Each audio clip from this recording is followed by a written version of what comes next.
lot of this isn't going to make sense to you, and I'm sorry about that. I'm just going to start at the beginning, with the house.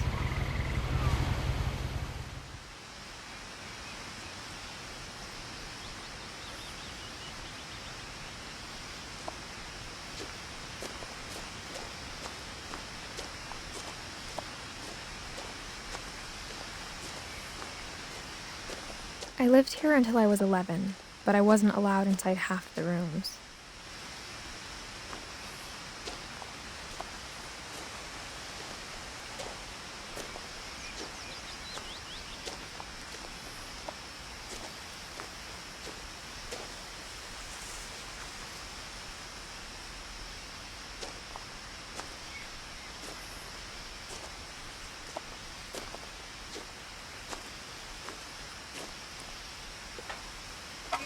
Inside the mailbox were bills from 7 years ago, marked urgent, open immediately.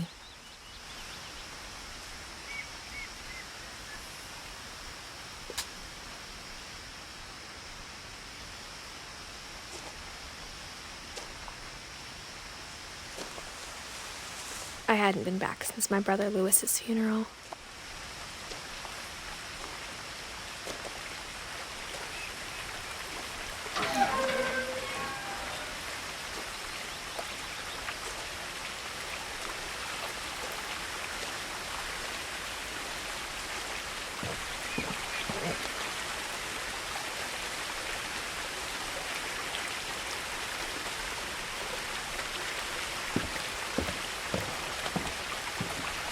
In her will, my mother left me a key, but didn't tell me what it unlocked.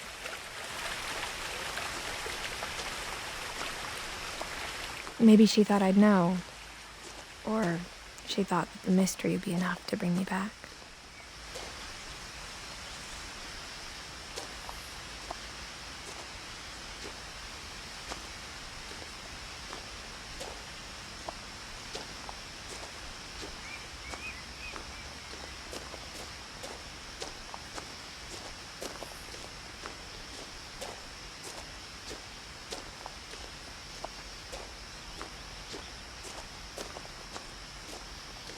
No one had driven this way in a long time, but I saw a few hoof prints.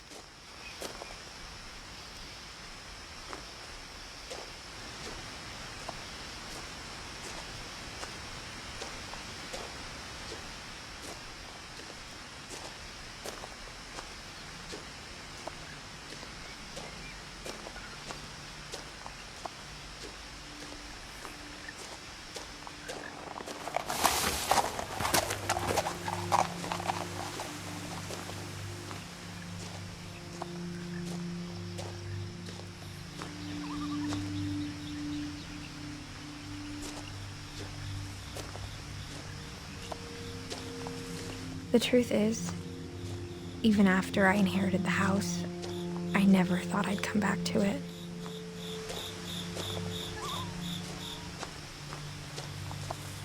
But now I had questions about my family that only the house knew the answers to.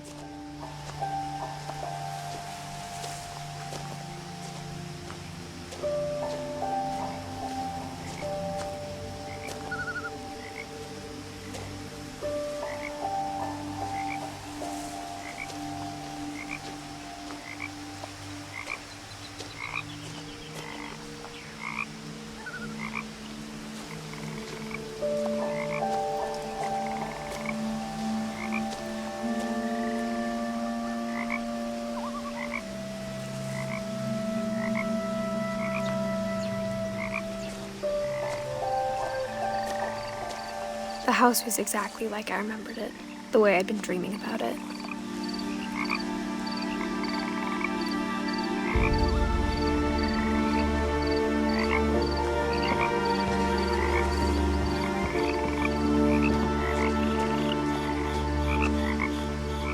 I asked Edie once about the dragon in the pond.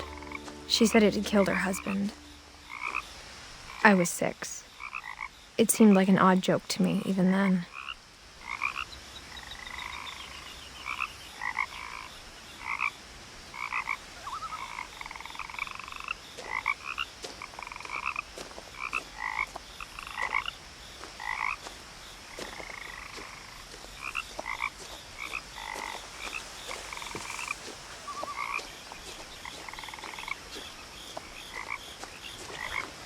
As a child, the house made me uncomfortable in a way I couldn't put into words. Now, as a 17-year-old, I knew exactly what those words were. I was afraid of the house.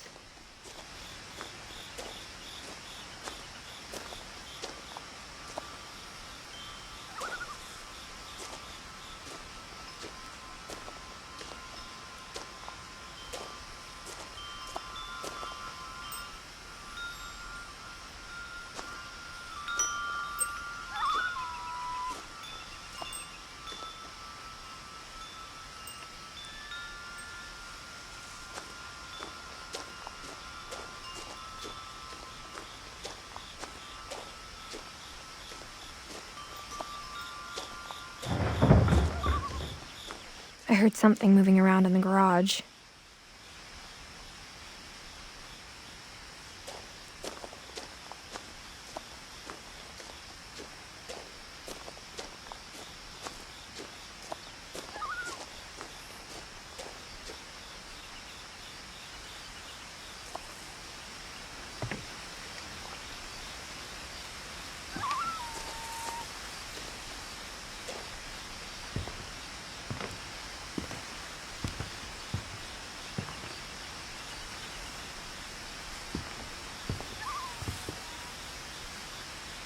I hoped the key might unlock the front door.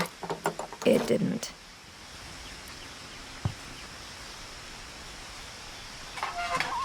Looking in, I felt like the house itself had been waiting for me.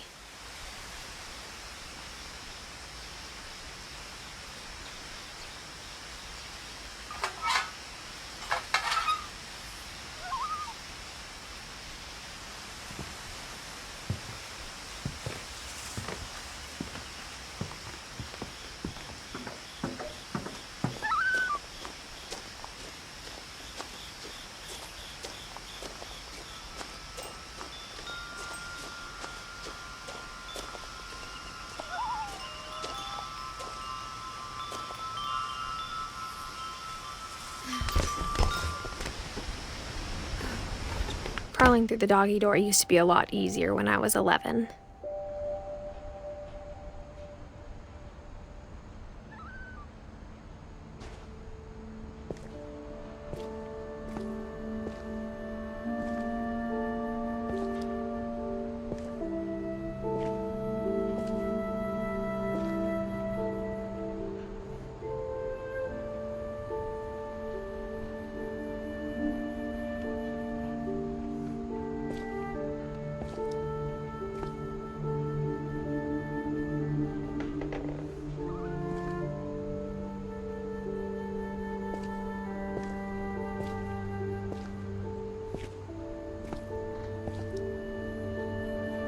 The power had been turned off the night we left.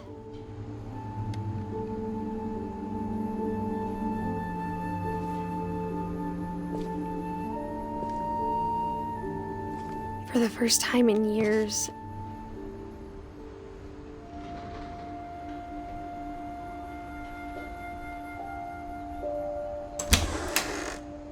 I felt like I was home.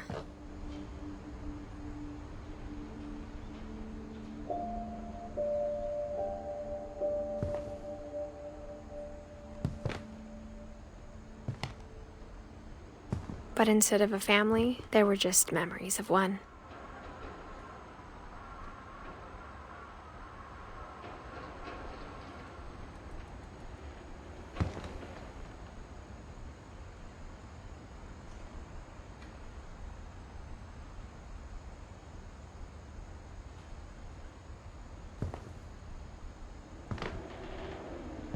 Like how after Lewis started working at the cannery, we all got sick of eating salmon. Except our cat, Molly.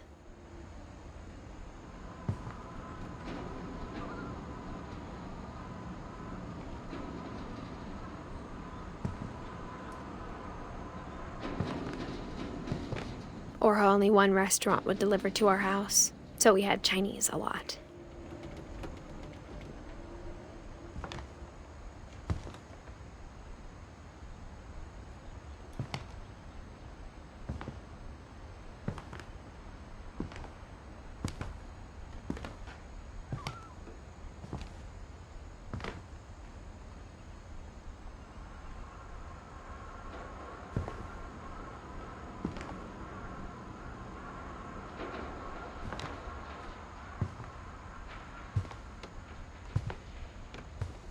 The table was still a wreck from the night we left.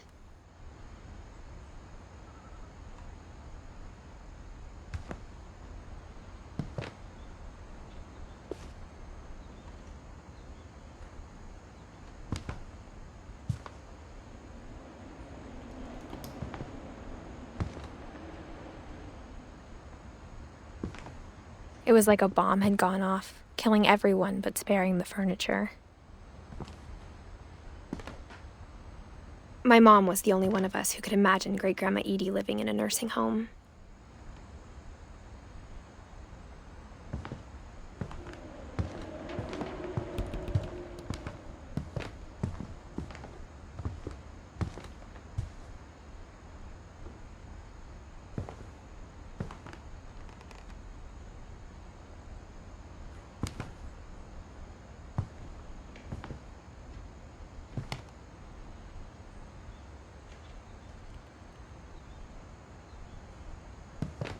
Nothing in the house looked abnormal. There was just too much of it, like a smile with too many teeth. Even the fireplace had a story. Edie told me the bricks came from the original house, after it sank.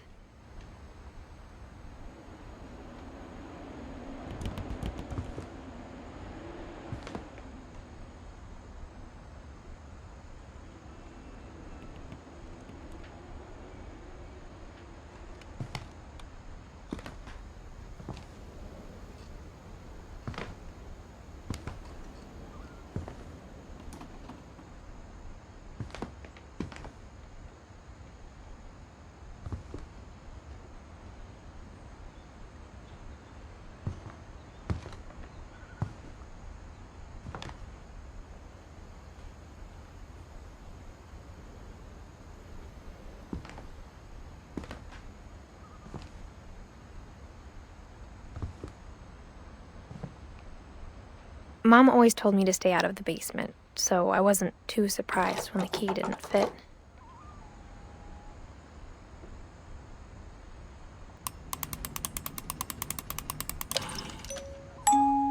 Great-Grandpa Sven built a music box for Barbara, along with the rest of the house.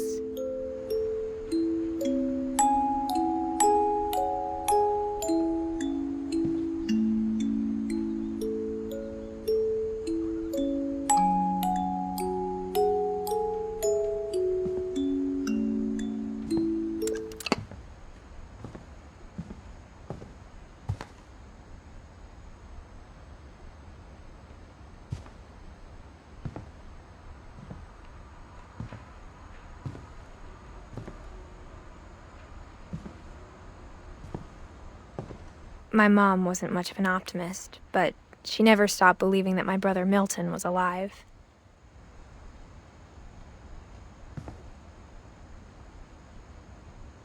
A lot of things got left behind in the whirlwind of that last night.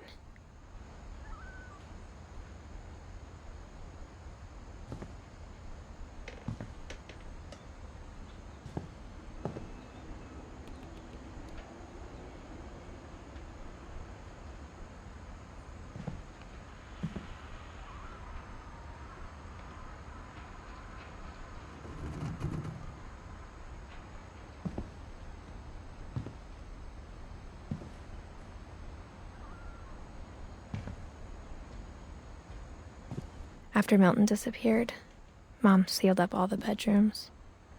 Then Edie retaliated and drilled peepholes.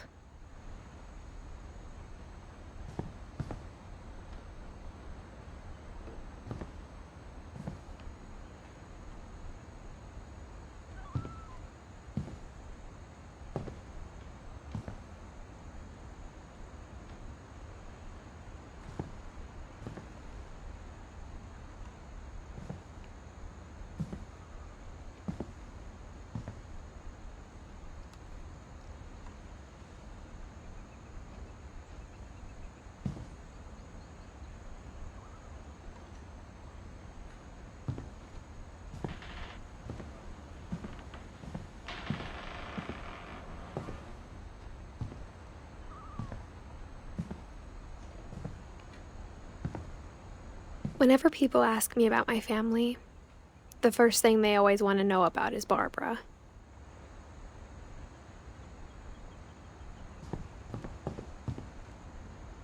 Edie's father, Odin, built the original house.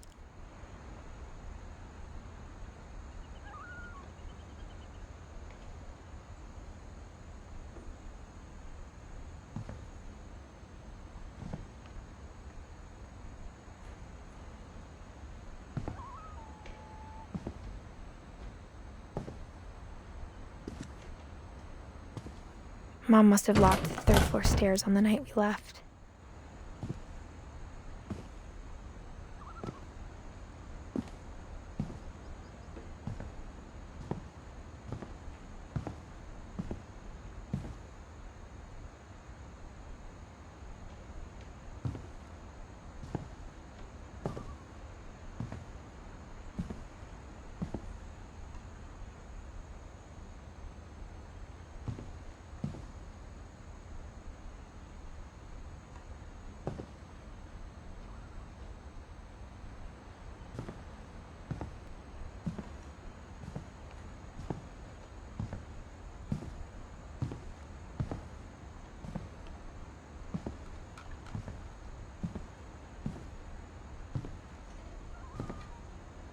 I spent a lot of time playing in Great Uncle Walter's room.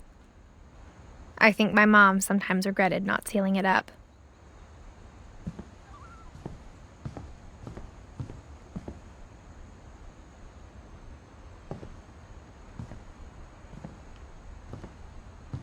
Lewis told me there were secret passages, but I never believed him.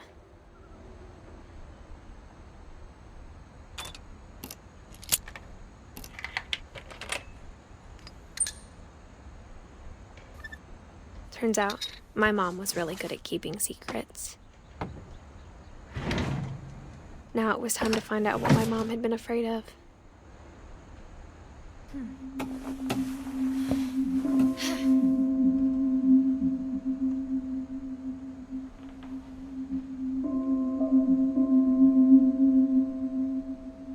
From the paintings on the wall, it was clear my brother Milton had been here before me. Reading this, maybe it sounds like I had a plan.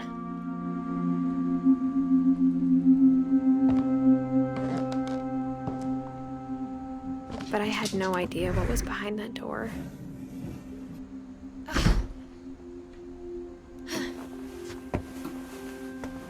Just like I had no idea where all this was gonna lead.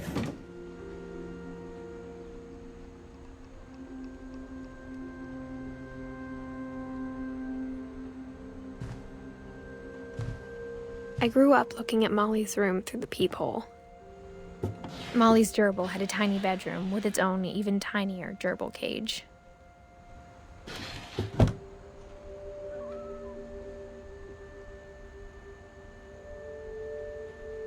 Being inside for the first time, I felt like I'd stepped behind a painting.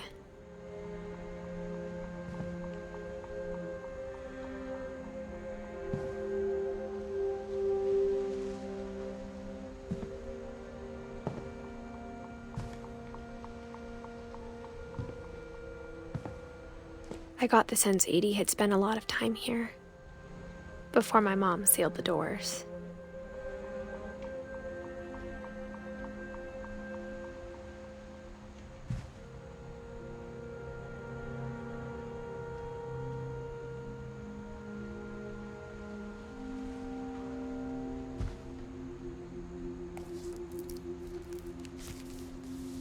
December 13th, 1947. Dear Diary, I'll be gone soon, but I wanted to tell somebody about what's gonna happen. It started when Mom sent me to bed without dinner.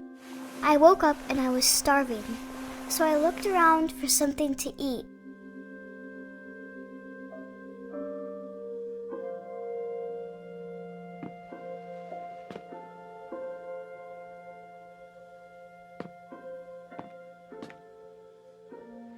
My Halloween candy was all gone.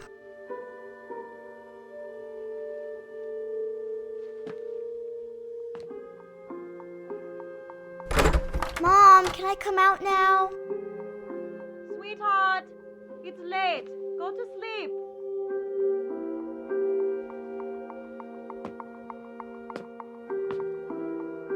The gerbil food was dry, but I didn't mind it.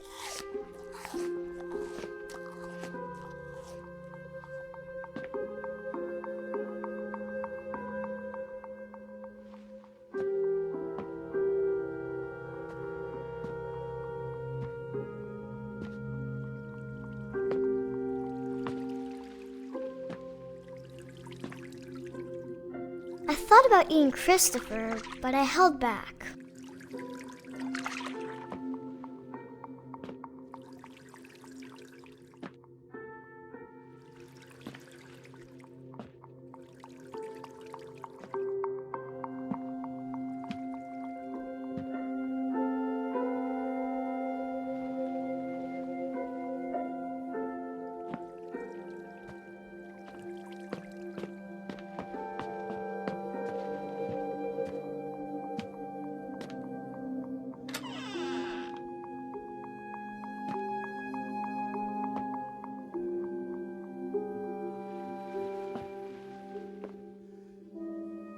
I kept eating and eating.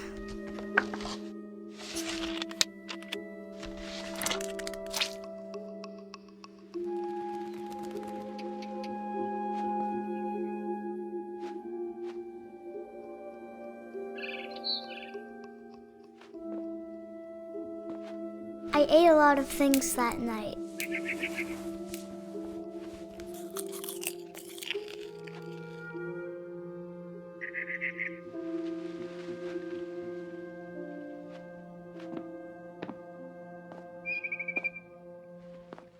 Then I heard chirping outside my window.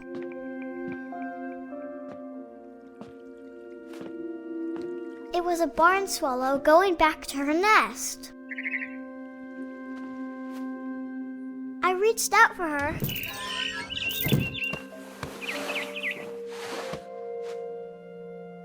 And suddenly, I was a cat.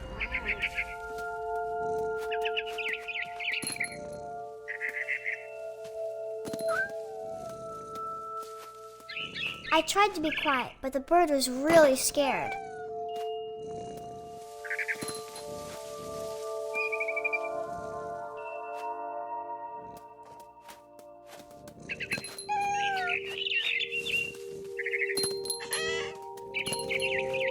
Mom and Dad didn't even look at me.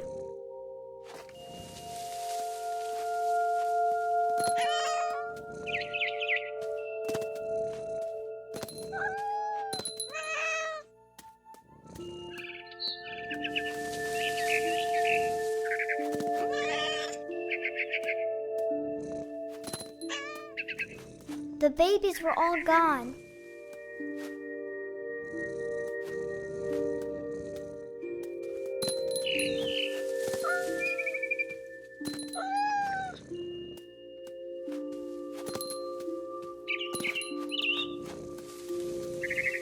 I jumped and I almost got her.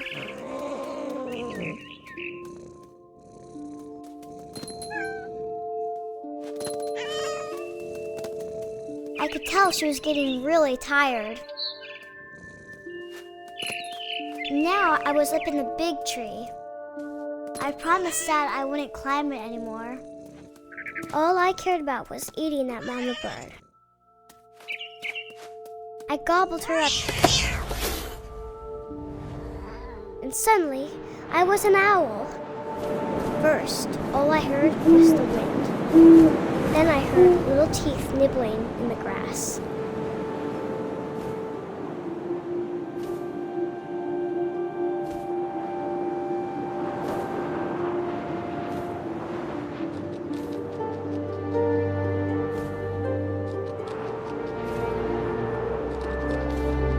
Rabbits.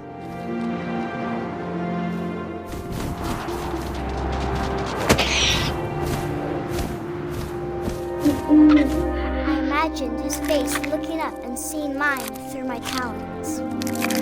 I swallowed him up, and I didn't chew one bit.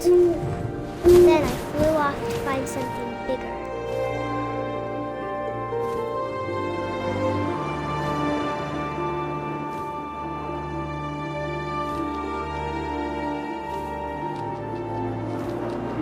A mama rabbit.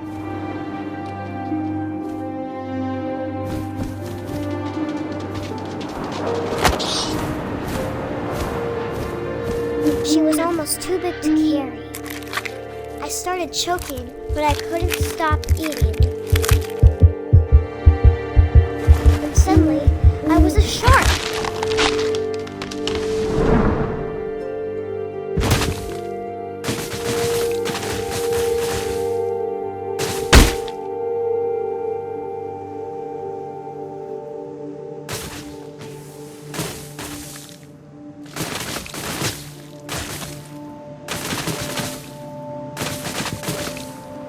I rolled off a cliff and into the ocean. Now, I was hungrier than ever.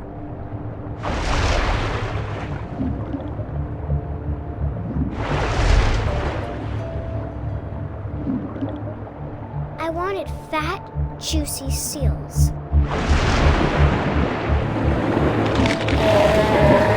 I tore off her flipper, and it tasted really good.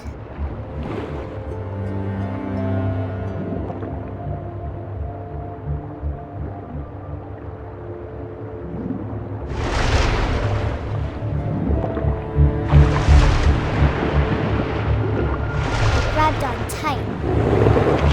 When I was so hungry, I jumped out of the water. When I opened my eyes, everything had changed.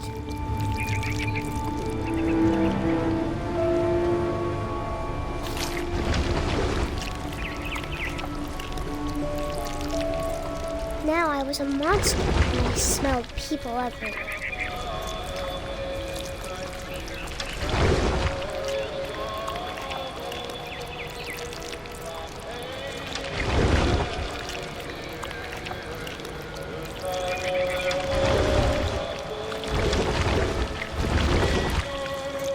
I was big, and I moved real quiet.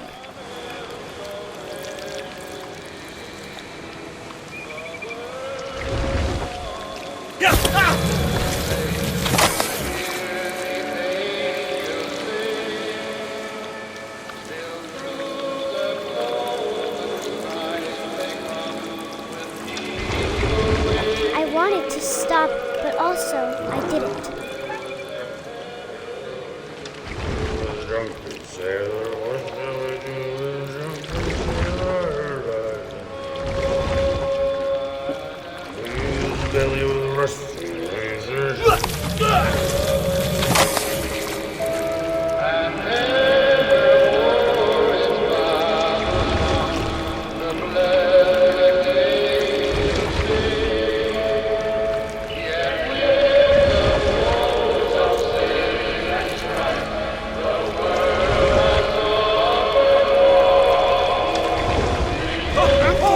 Passenger, I was still hungry. And across the water, I smelled something new. Something I had to have, so I swam towards it.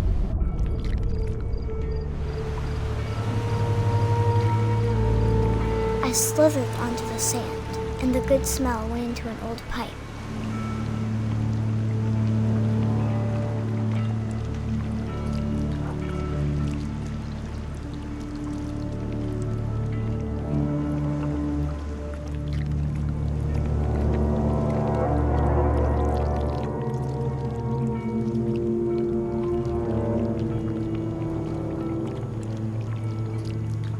I got closer and closer.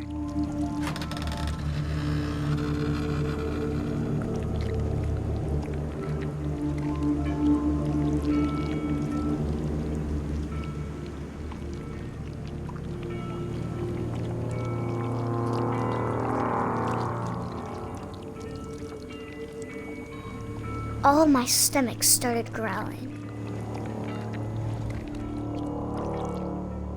And suddenly, I was me again. I held my breath for a long time, but I couldn't hear anything. I think it's waiting for me to fall asleep. But it's not going to wait much longer. It needs to feed, and we both know I will be delicious.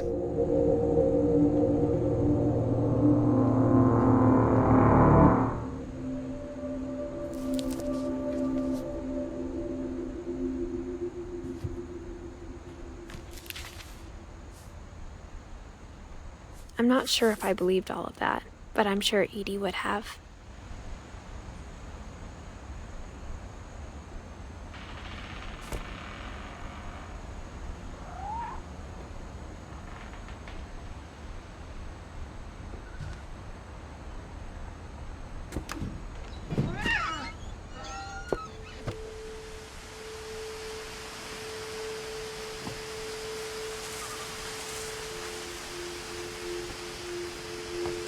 This will be obvious later, but my mom never told me any of these stories. Edie would have, but Mom didn't like bringing up the past. Though, when we adopted a stray kitten, she was the one who named it Molly.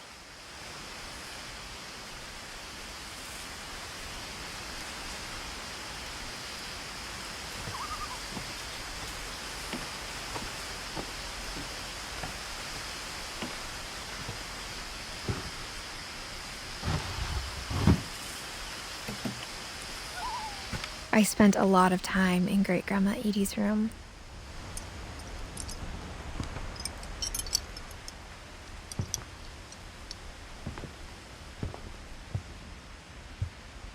Louis died a week before we left, but Edie had already started to memorialize him.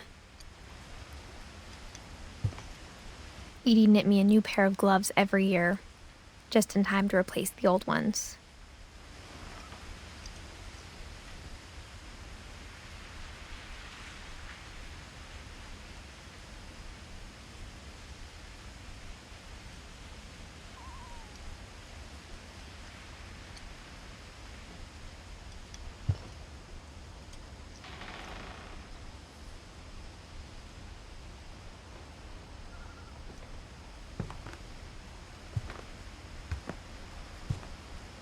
Edie gave a big interview about a mole man living under the Finch house. My mom was furious. I hadn't thought of myself as Edith Jr. for a long, long time.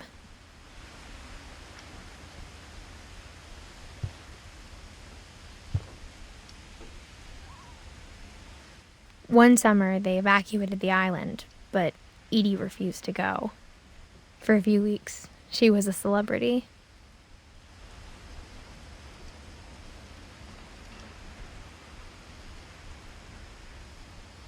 When Edie told people Sven was killed by a dragon, she could also have said he was building a dragon-shaped slide that collapsed.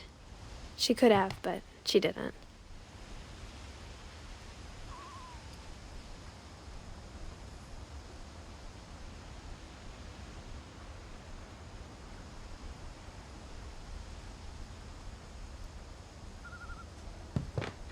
Even in her 90s, sometimes Edie seemed a lot younger than my mother.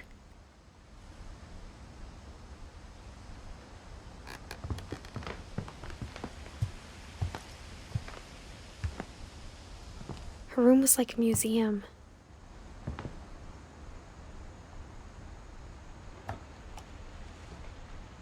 For 500 years, the Finches have been famous throughout Norway for their fortune and misfortune.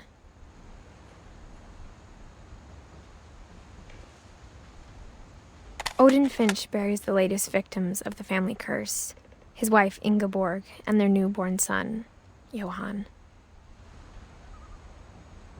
On January 7th, 1937, he set sail with his family and his house, hoping to leave the curse behind. But 40-foot waves off the coast of Washington send the house and Odin to the bottom of the sea. Odin's daughter Edie, with husband Sven and baby Molly, step ashore on their new home, Orcas Island. Odin Finch is the first to be buried in the new family cemetery. His daughter Edie is already dreaming of a new Finch house.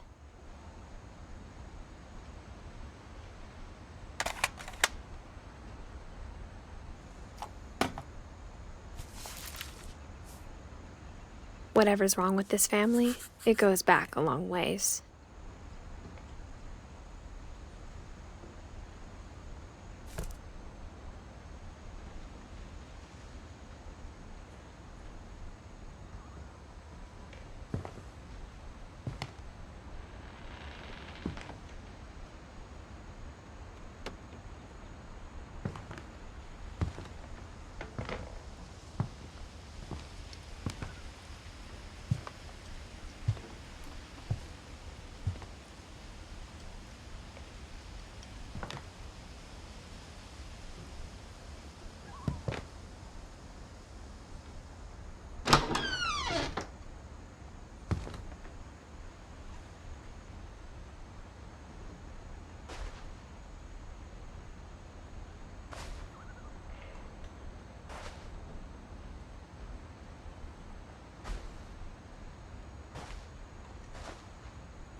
The only trace Grandpa Sam's first wife, Kay, left on the house was the pink bathroom. It was a pretty big trace.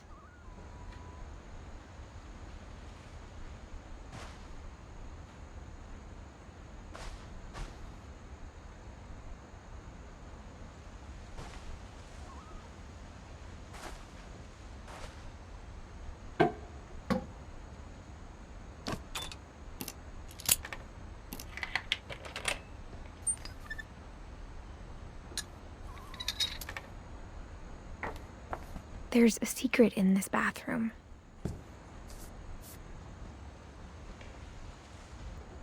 It's in the last place you would look. It isn't in the cupboard. It's hidden in this book.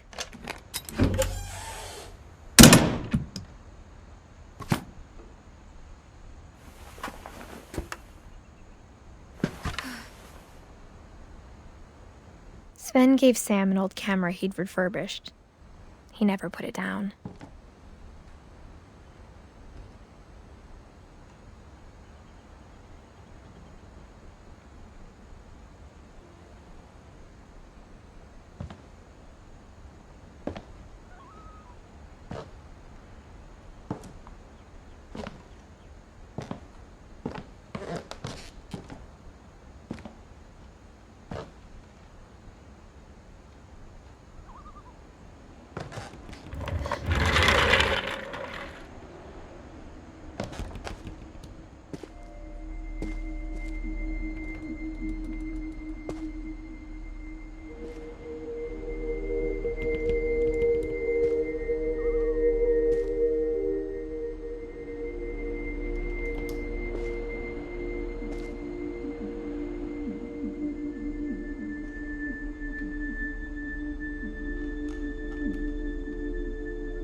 I knew Grandpa Sam had a twin,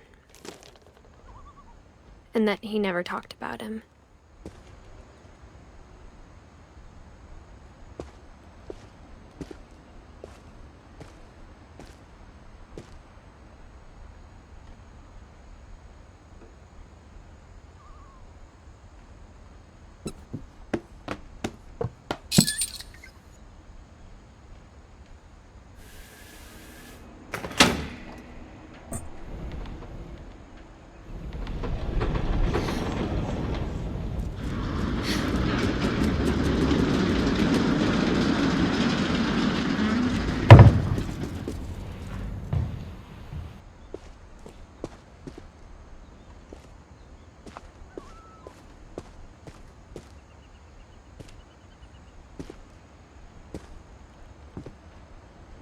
I guess my grandpa didn't like history any more than my mom did.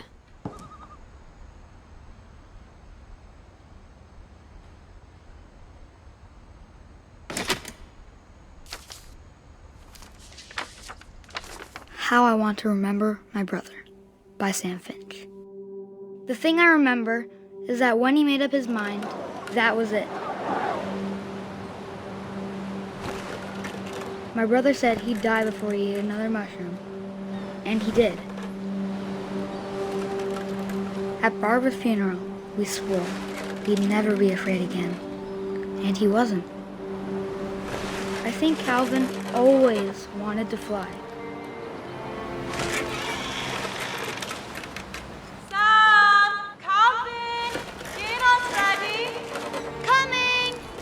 But that day, he finally made up his mind to do it. I told him going around was impossible. Maybe if I hadn't said that. Calvin, I'm not gonna tell you again. Maybe if the wind hadn't picked up. Then maybe he'd still be here. But I doubt it. I think he'd already made up his mind. That's what I want to remember about my brother.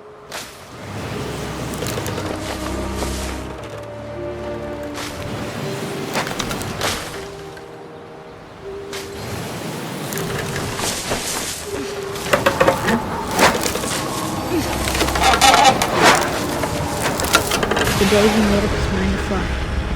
And he did.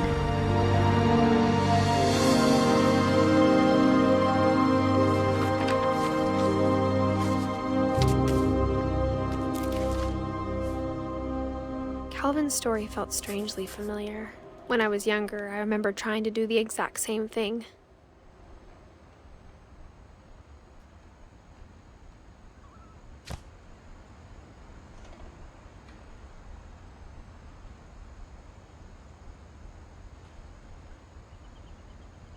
After the funeral, Edie roped off Calvin's half of the room.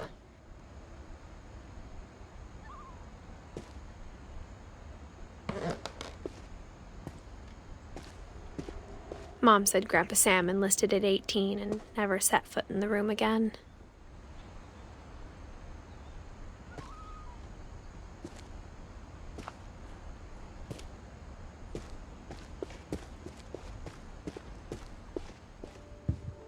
The passages were a pretty tight fit. They'd obviously been built for smaller hands and bellies.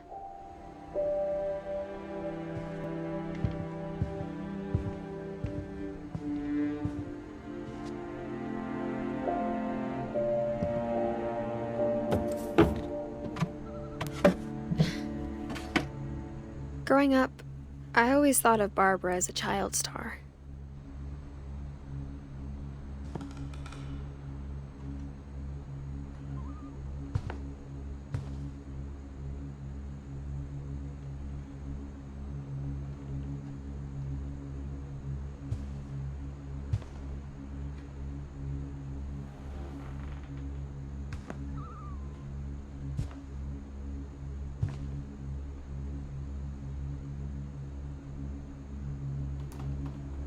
I never thought about how hard it must have been for her afterwards.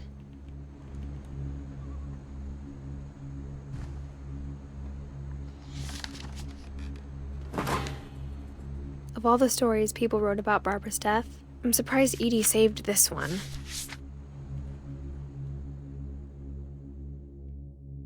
Old Jack here with another ghastly tale inspired by America's most unfortunate family. I'm calling it The Surprise Ending of Barbara Finch. As a child star, Barbara was famous for her scream. Now at 16, she was all washed up. A has-been. But in a lucky break, she'd been asked to perform her signature scream at a local convention for monster movie fans. It was just the boost her career needed. Unfortunately, her scream hadn't aged well. Getting better. I think you just need the right motivation. Her biggest fan and current boyfriend, Rick, was about to demonstrate when... Now that was a great scream. It was Barbara's father, Sven. He'd slipped into a table saw and had to be rushed to the emergency room. So Barbara got stuck babysitting her youngest brother, Walter. Her convention comeback was cancelled. Okay, I'm hearing frustration, but I'm not hearing terror. What if I tried... A gang of hoodlums in Halloween masks have been terrorizing Orcas Island tonight. Police are urging residents to... That came from the basement. You're right! Also, I loved your delivery on that. Why is your basement door locked? Because my dad likes making puzzles and secret passages. There's a key hidden in the music box. The secret is to keep winding and winding until finally the key pops out. Thanks, babe. I'll be back in a sec. 20 minutes later, Rick hadn't returned. So Barbara went to look for him, right on cue. She reached for the music box. And as she wound the key, she listened for Rick, but the house was silent.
Oh! Rick? Barb, relax. I was just trying to scare you to help you find your scream. Well, I'm not scared, Rick. I'm furious. Then act furious. All I'm getting from you now is that you're hurt and confused and She threw him out, but she kept a little something to remember him by. Barb, have you seen my other crutch? And she was still holding it when she fell asleep watching the late picture show. Hours later... Barbara! Walter, what's going on up there? Ah! Okay, I'm coming up, but if this is a trick, you're dead, Walter.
was coming from inside the house.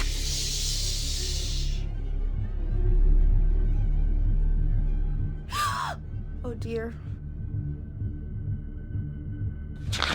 The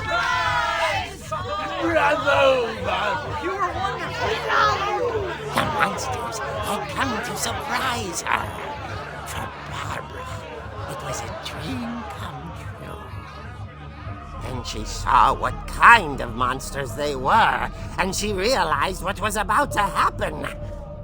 She was going to be famous. And with her final breath, Barbara Finch gave the performance of her life.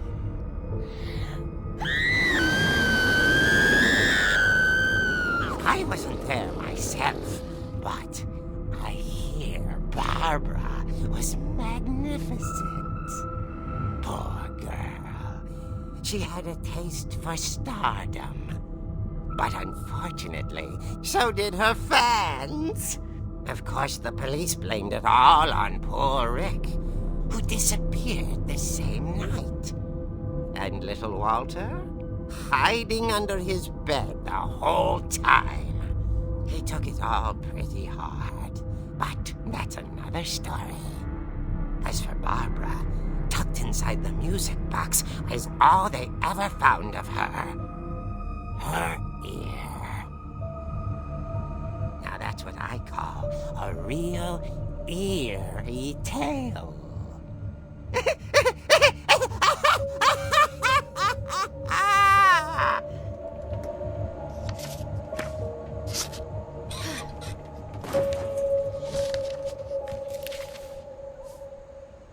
Edie told me all Barbara wanted was to be remembered, as absurd as that comic was. Maybe what Edie saw was a happy ending.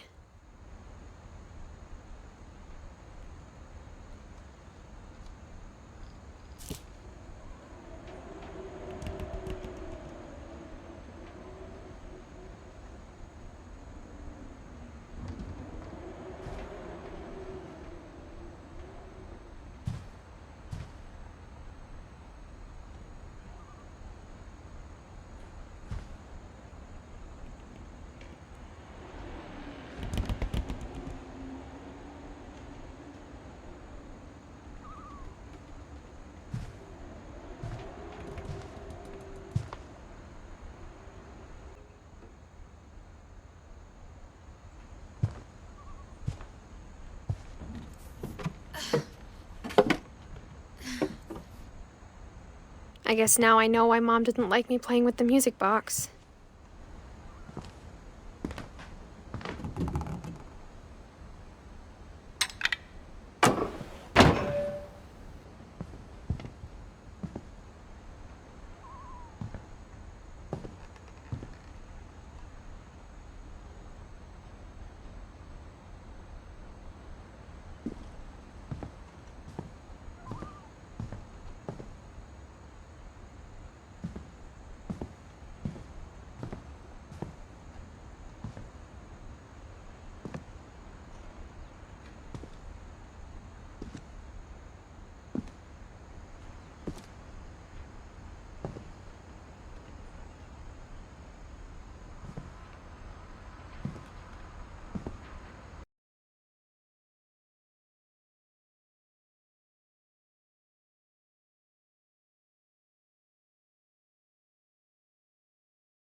Mom said the basement was off limits, unless I wanted another tetanus shot.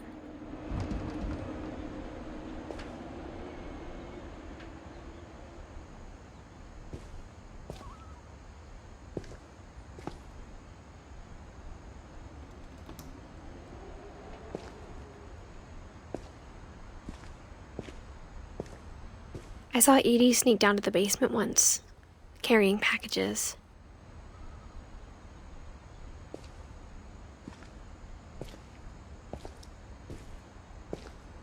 I thought maybe she was hiding presents.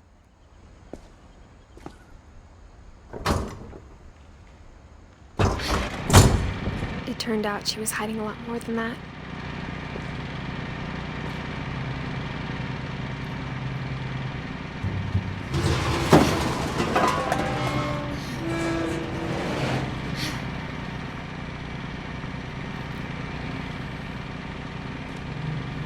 I remember asking Mom once about where Walter had gone.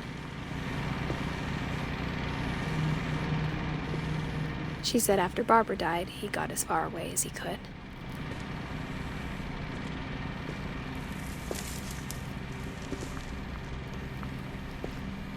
If there's a pattern in all these stories,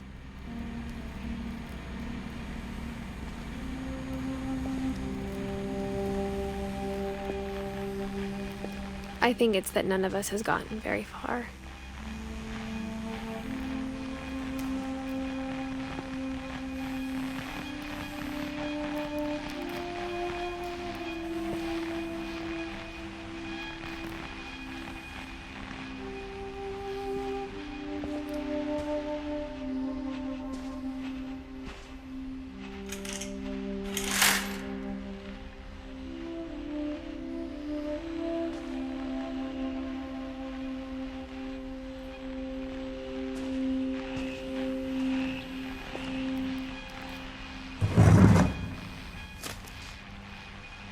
Goodbye, everyone. I can't believe I've been down here for 30 years.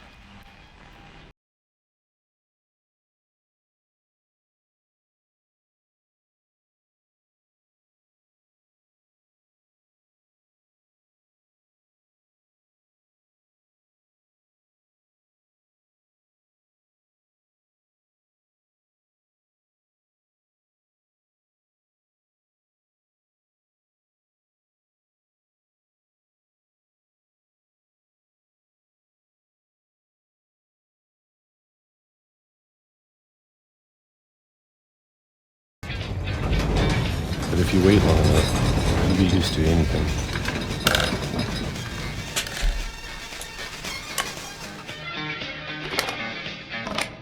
Even a monster on the other side of the door starts to feel normal. Almost friendly.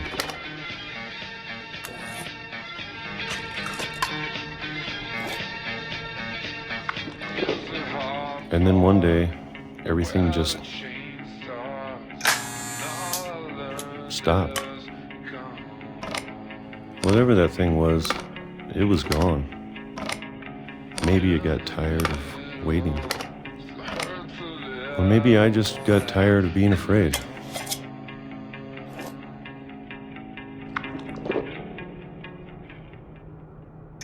It's been a week now, the longest in 30 years. I'm done waiting. I have to leave while I still can.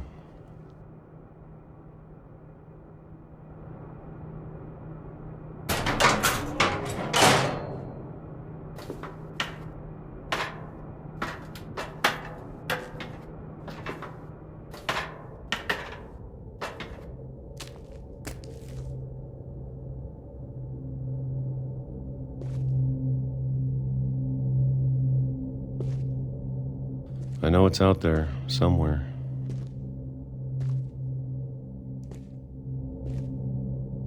Whatever killed Barbara and Molly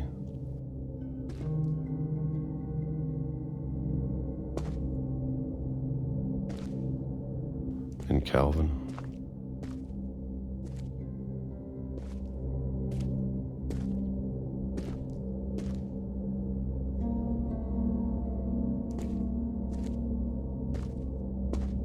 Maybe this is all a mistake.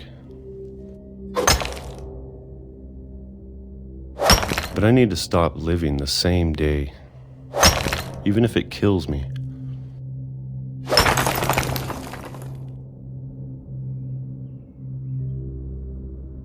Whatever's out there, I want you to know I'm ready for it. I'm going to appreciate all of it, especially the food. I don't mind if I only have a year left, or a month, or a single week. I'd be happy with one new day. I can already imagine the sun on my face.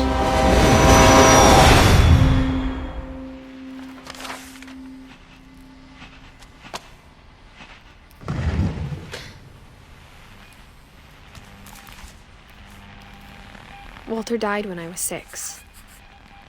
I can't believe my mom never told me he was down here.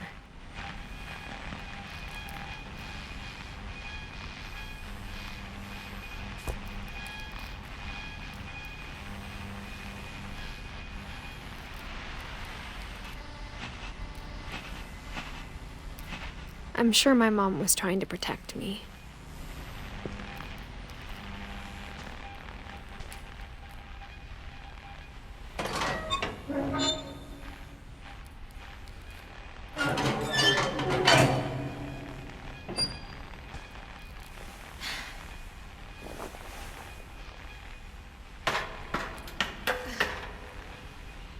Maybe she was afraid I'd end up like Walter.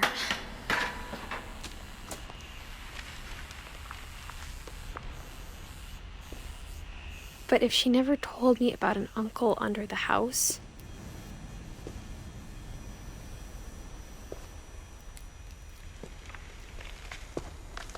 I can only imagine what else she was hiding.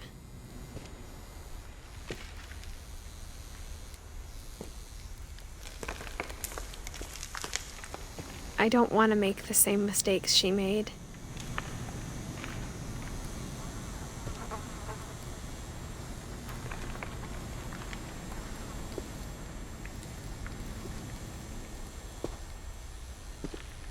Trying to bury something that's still alive.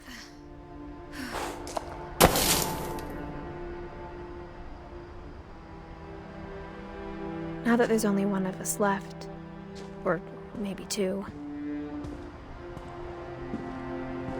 I thought it was time I heard the stories for myself. And found out what happened to everyone else. But now I'm worried the stories themselves might be the problem. Maybe we believed so much in a family curse, we made it real.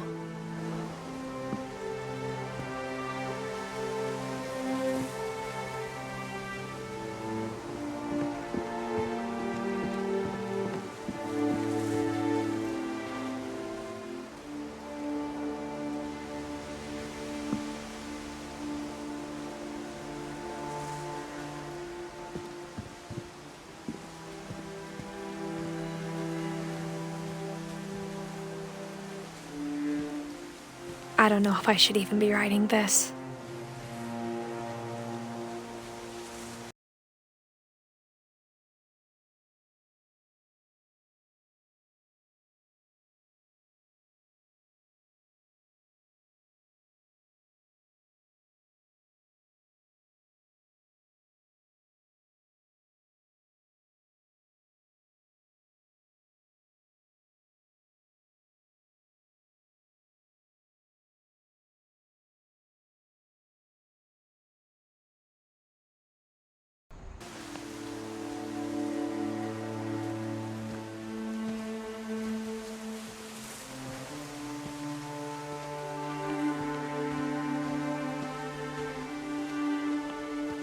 Maybe it'd be better if all this just died with me.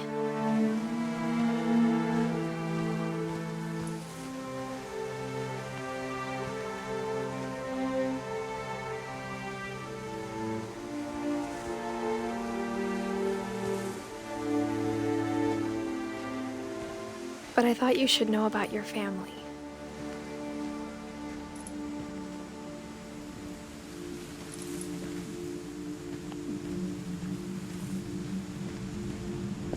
and the history you're a part of.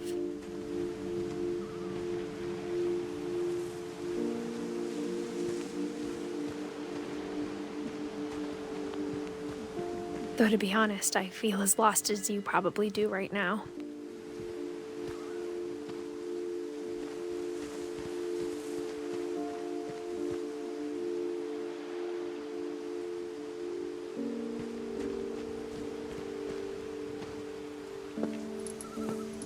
I think the people in these stories believed them, for what that's worth.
And when you look at the house, that history of imagination and stubbornness and madness,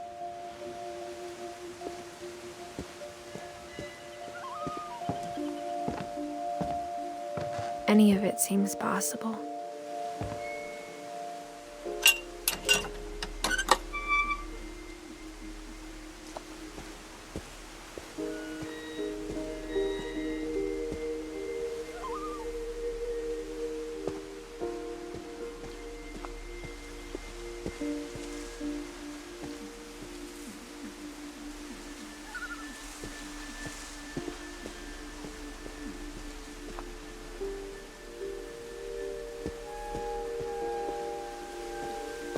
I think we've been surrounded by death for so long, we've just gotten used to it.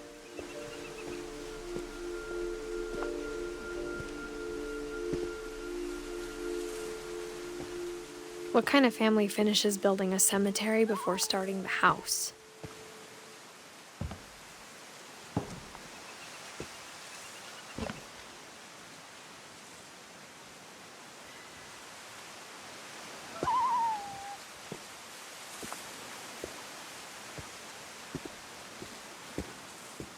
It's embarrassing for me to admit this, but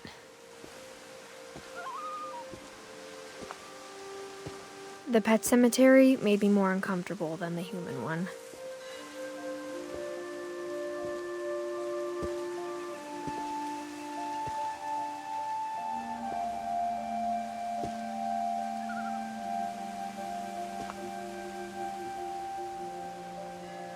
Three of the gerbils are mine, and 2 had been my fault.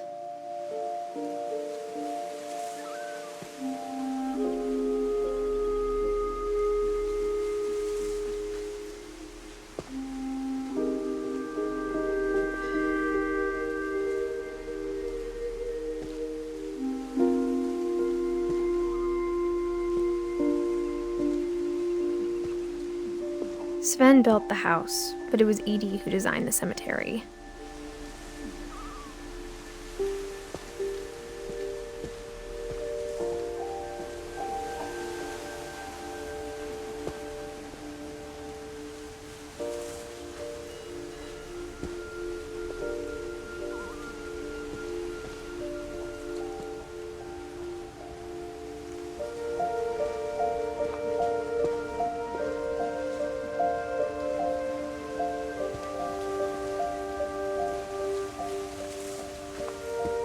I'm sure Odin's monument had been Edie's idea. My mom was always trying to move on, but for Edie, the past never went away.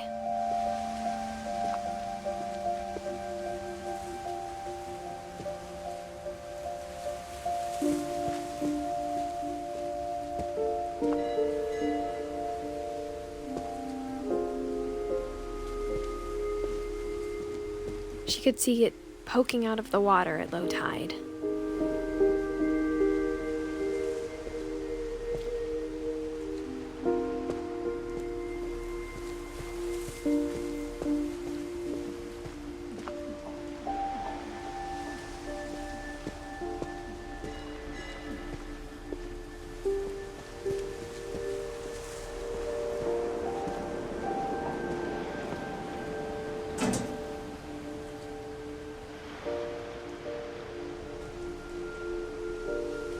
Edie said she dreamed about the old house every night.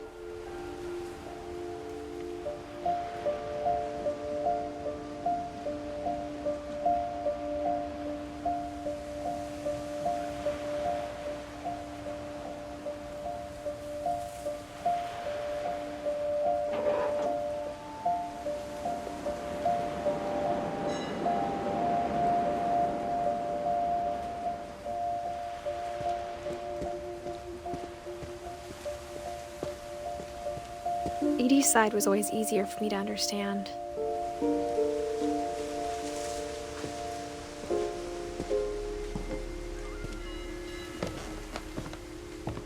But the older I get, the more I can see where my mom was coming from. Her dad had been pretty strict, but it wasn't enough to save her brothers. She was just trying to do better.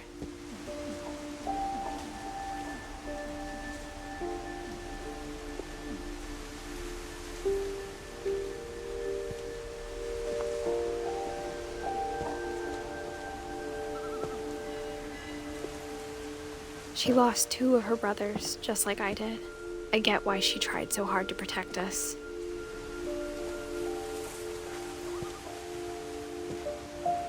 We never found Milton's body, so my mom insisted we were putting up a monument, not a tombstone.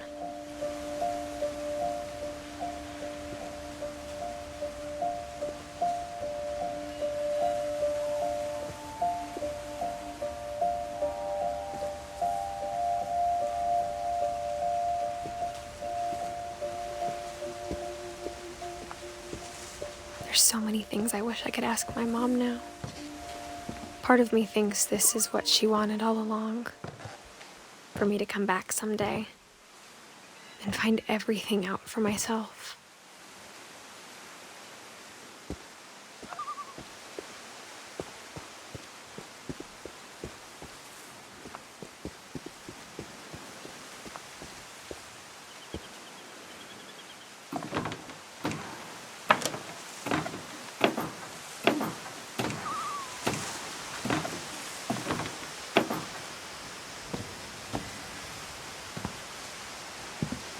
But looking back on it now,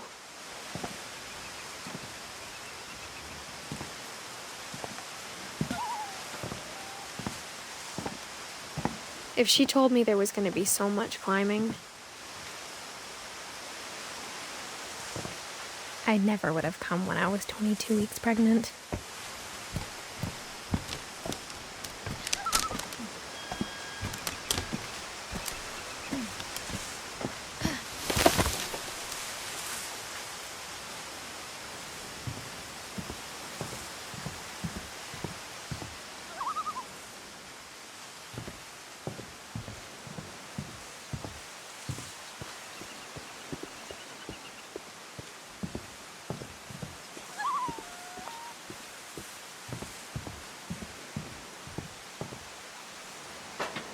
I never met Grandpa Sam, but I think he and my mom had a lot in common.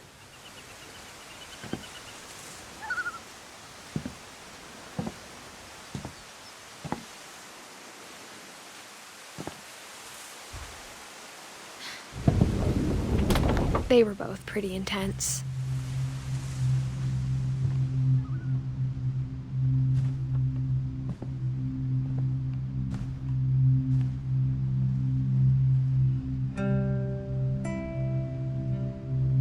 Sam spent his life shooting photos, but Mom said he got nervous being in front of the camera. I guess we're all afraid of something.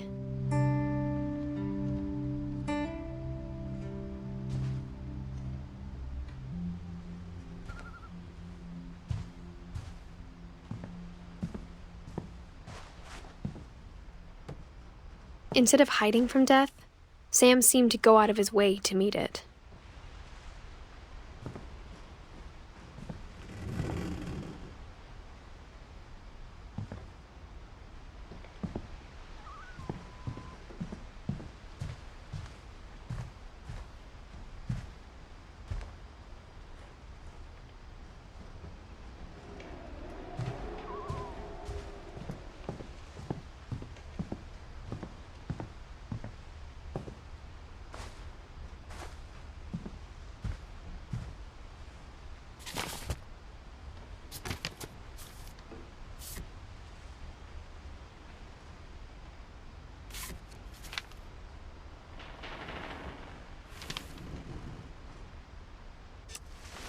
Dawn, I promise, you'll never forget this weekend.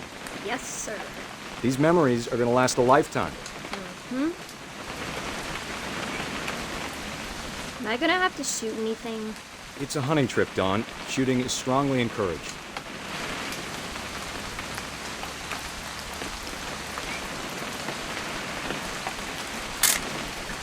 Shouldn't we be leaving? Just want to get a shot of you, Dawn, then we can take off. What? Perfect. It's gonna rain the whole weekend, isn't it?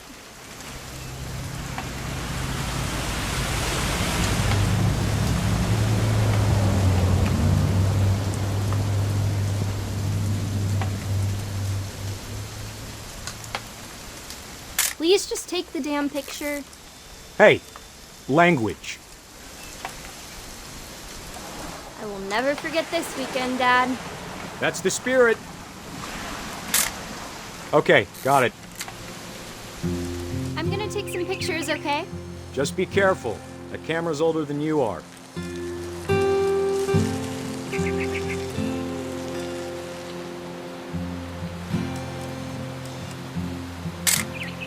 Aw.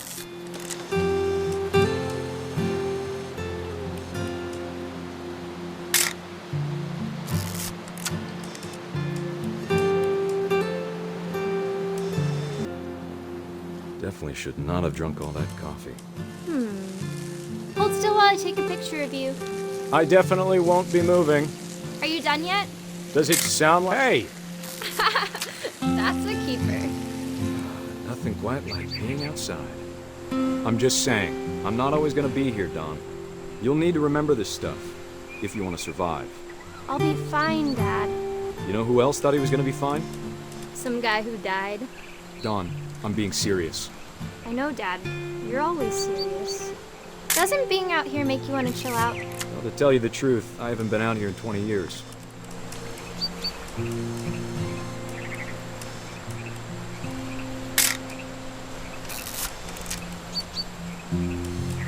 Last time I was with my brother Calvin. Man, that was a great trip. Dawn, don't you think you could find something more interesting to photograph? Your grandpa Sven taught us how to fish, how to build a fire. We found an old logging trail. There were deer everywhere. I bet if I could remember where that... Dad! Good eyes, Dawn.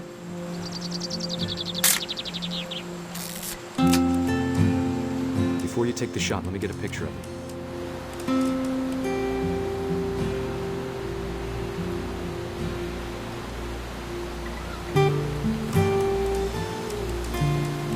Dad, I... Just breathe. Turn off your imagination. Focus on your target. Let me get behind you.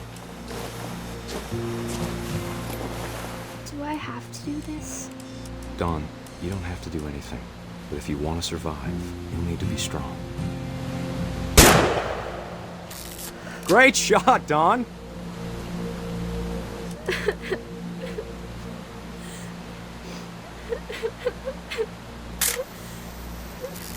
I'm proud of you, Dawn. Always remember that, okay?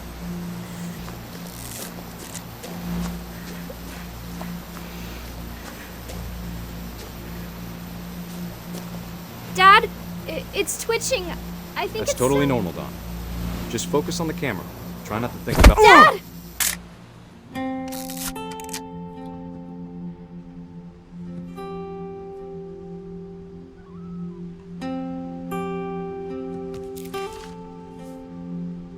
Of all these stories, that's the one I wish most that my mom had told me.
After Sam died, my mom and Edie got really close.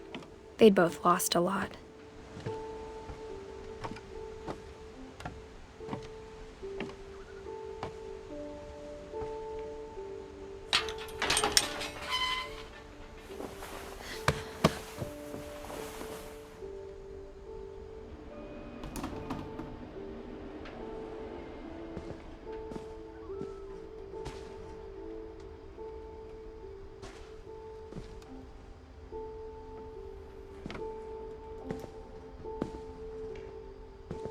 I can't imagine my mom ever writing poetry, and yet...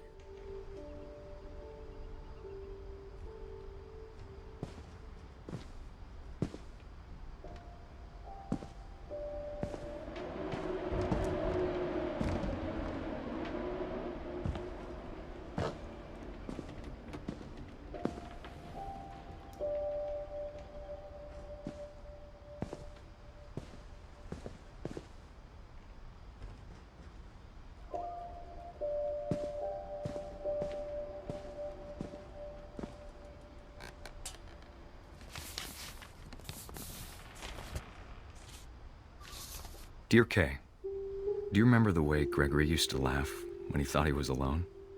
Like something funny was happening, but only he could see it.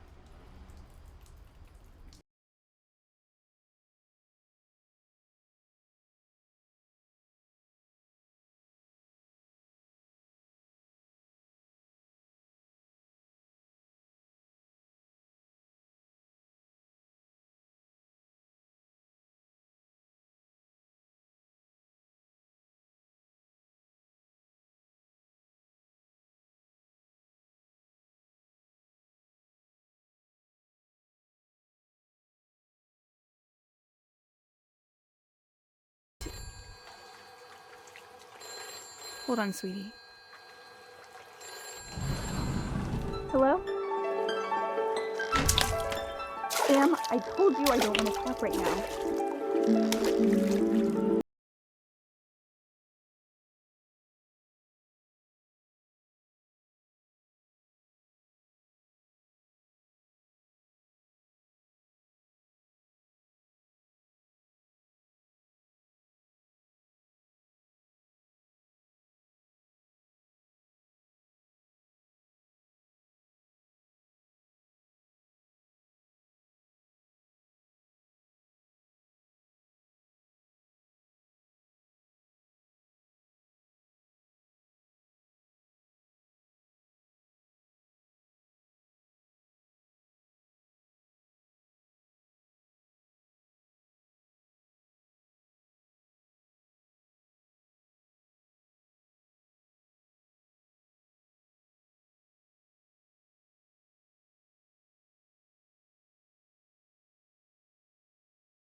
I don't want Gregory to hear this. I wish he could have told us.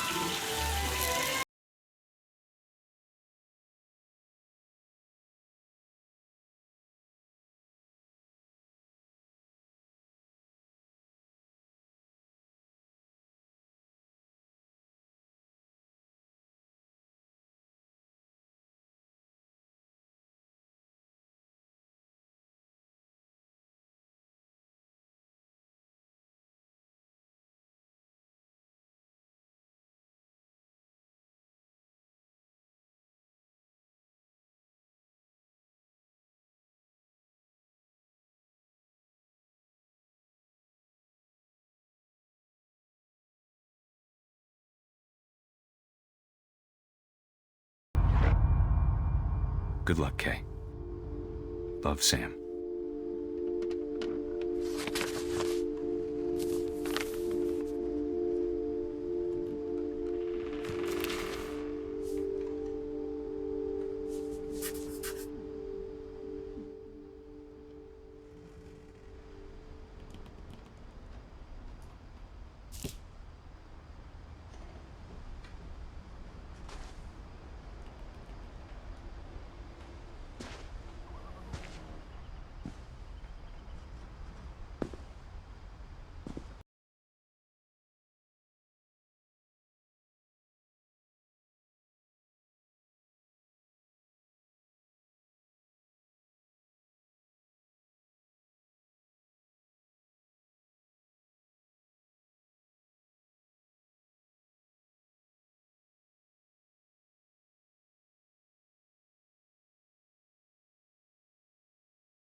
A poem for Gus, who always said the wedding was a bad idea.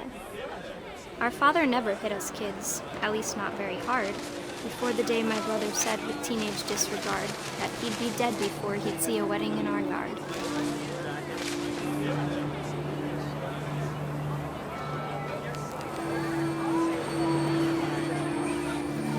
My father made him come, of course, but Gus stood far apart, just flew his kite and bottled up the storm inside his heart.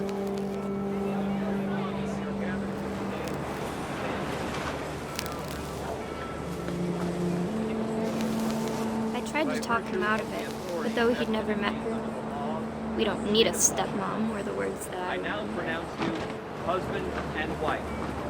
You may kiss the bride.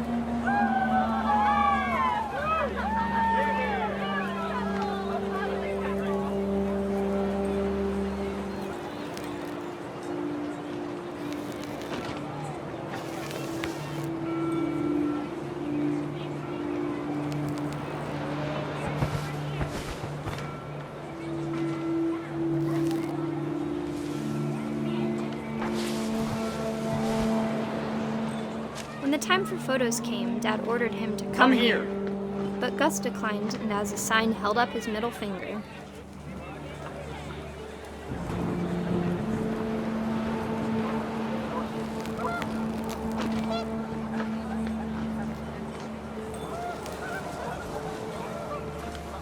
The wind picked up and panicked geese appeared and quickly went. But all the humans did that day was go inside the tent.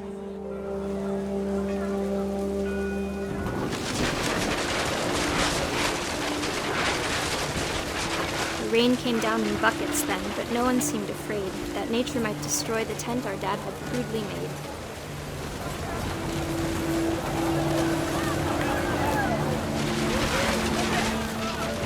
The thunder sounded much too close and full of angry power, but all my father said to this was, "Make the music louder."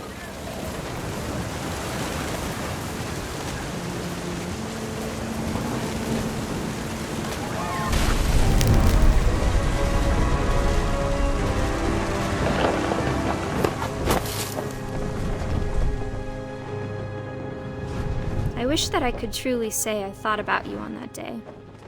Out there on the beach alone, just you, the wind, the sea, and foam.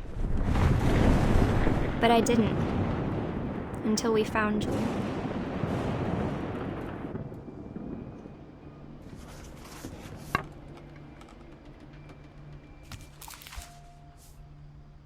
She never talked about him, but Mom told me once if I was a boy, they were going to name me Gus.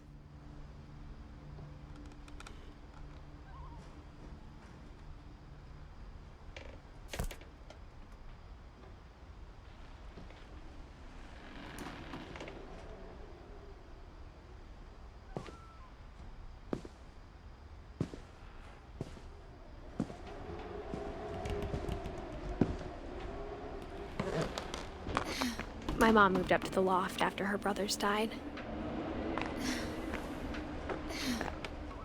At the time, it was as far away as she could get.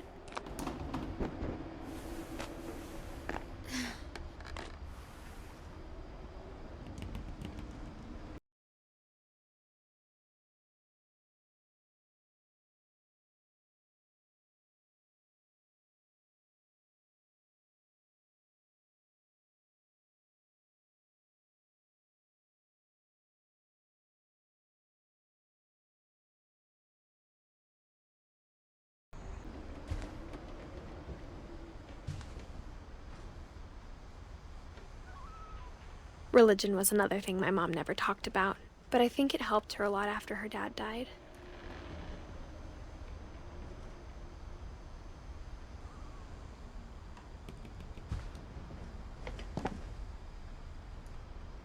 She spent a summer building houses in Calcutta, where she met my dad, Sanjay.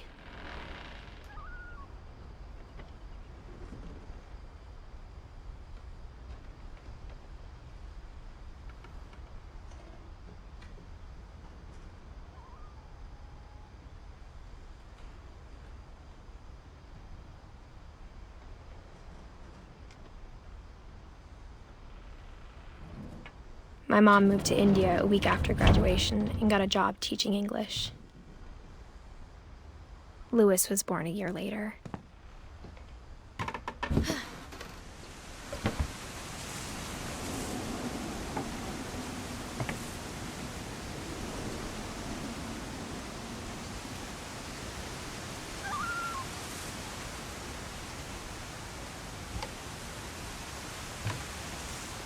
When my dad died, I don't think Mom knew where else to go. I'm sure Edie was happy to have her back. And to see kids in the house again.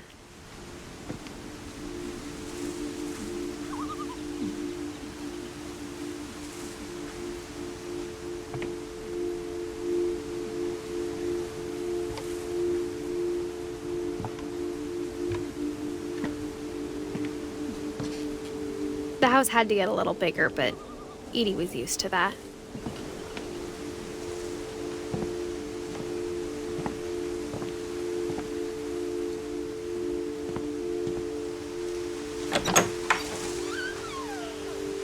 And for a while, things were good.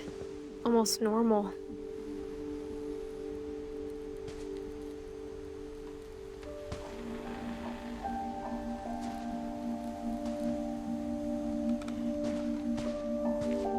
But it didn't last.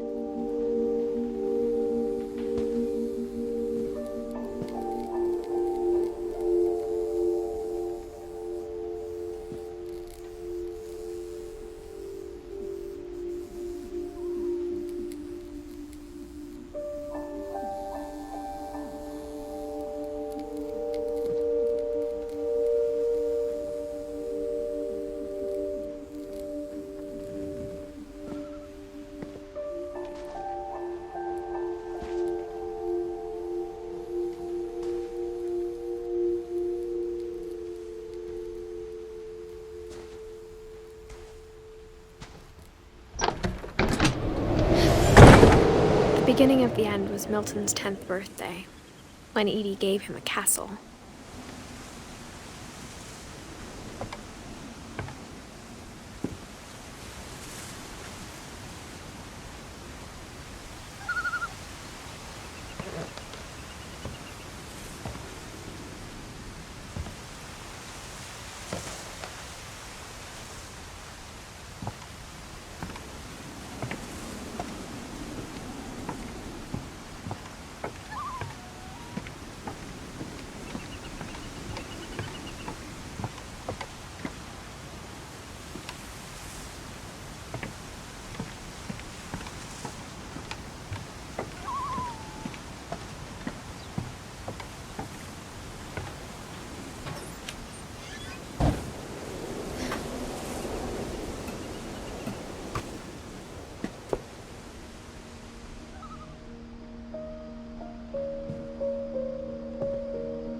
think Edie was happy to finally have another painter in the family.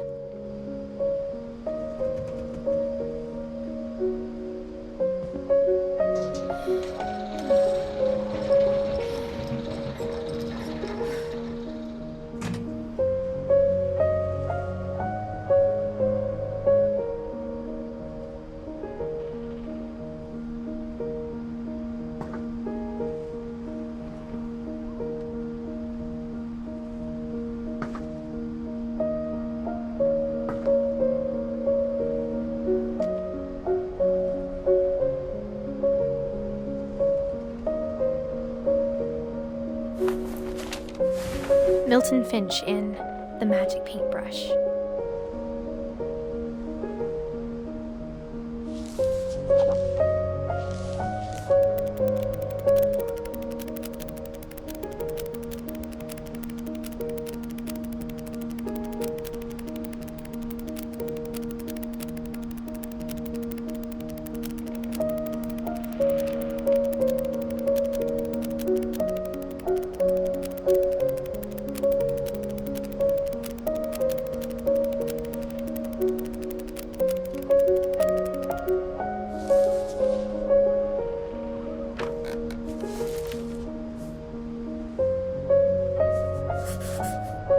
I was 4 when Milton disappeared.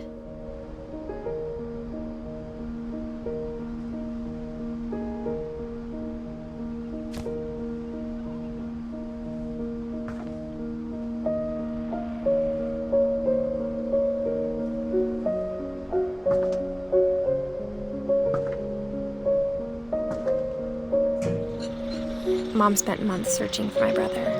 Then she sealed the doors.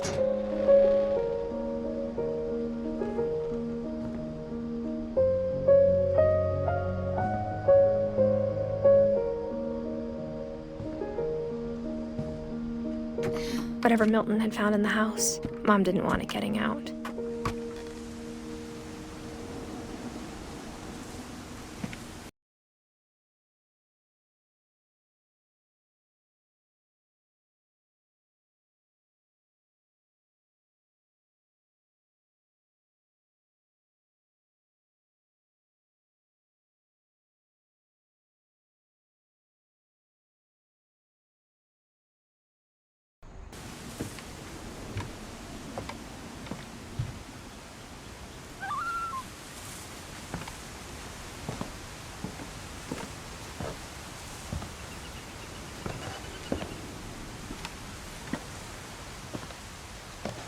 Mom definitely blamed Edie, but I think Louis blamed himself. After he graduated, he just spent more and more time in his room, until Mom got him a job at the cannery.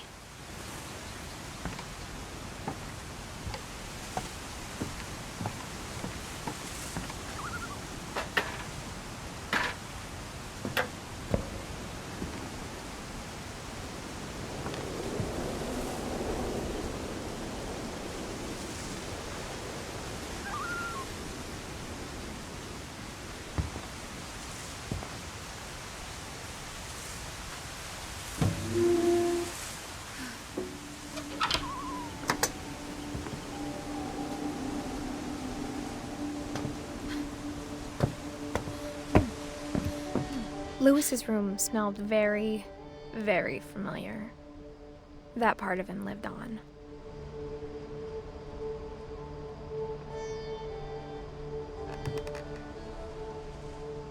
He was so proud of being Indian. I think for him, it was a way to be something other than just a Finch.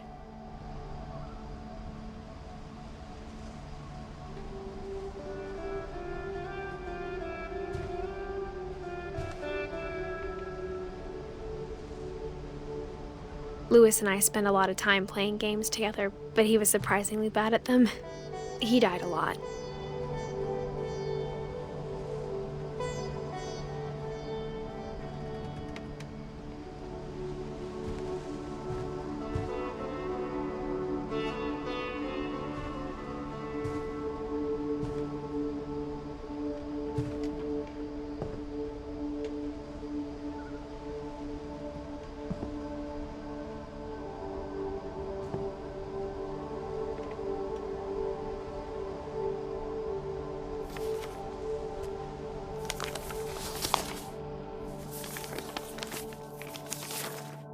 Dear Mrs. Finch, as Lewis's psychiatrist, I can understand your desire for an explanation.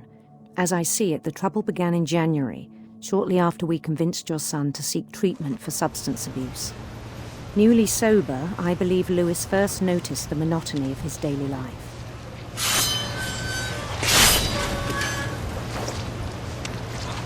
He kept working at the cannery, but he withdrew part of himself. In our sessions, I saw the same behavior.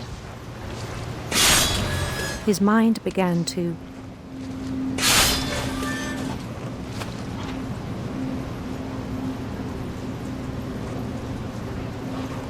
wander. I asked him to describe it.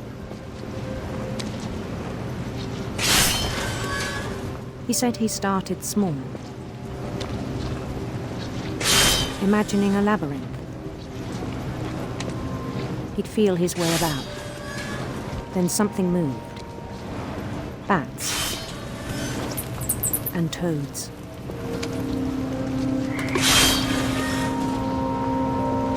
And things that have not names. He knew it was all in his head.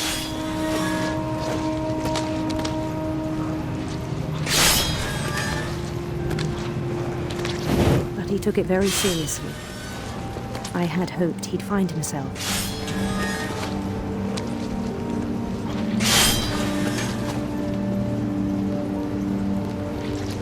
But he found something more. I worried about him then, daydreaming at the cannery. I spoke with his boss, but he said Lewis had become a model employee. Methodical, tireless, focused. Like a whole new Lewis. So I let him go on.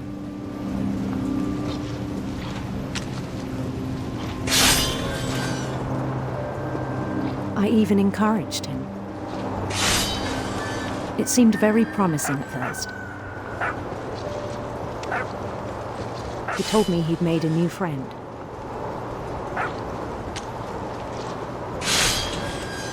On the edge of a city he named Lewis Topia.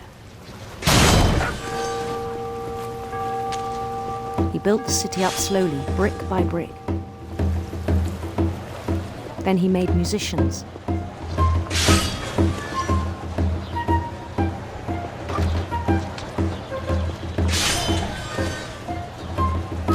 And songs for them to play.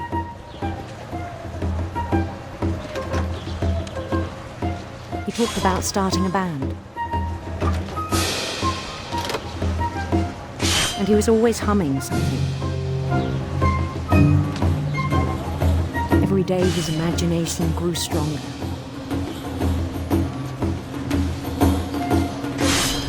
He no longer spoke at the cannery, but his chopping was as reliable as ever. Then one day it struck him that all the cheering crowds, even the stones under his feet, were all in his imagination, so he could do whatever he wished.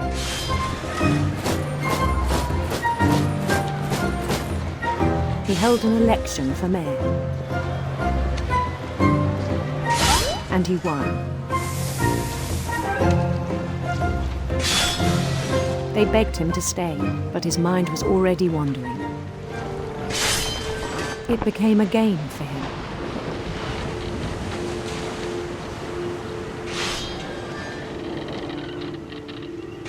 He'd conquer a city, then immediately push on. New Louisville.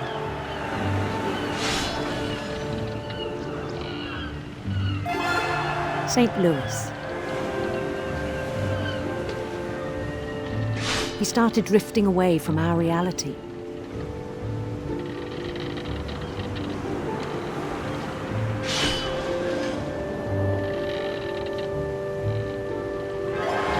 Minneapolis, until one day he forgot to go home from the cannery.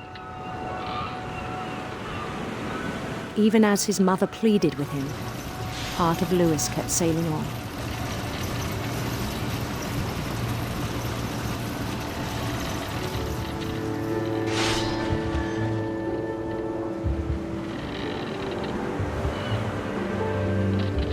In Lewisburg, he heard rumors of a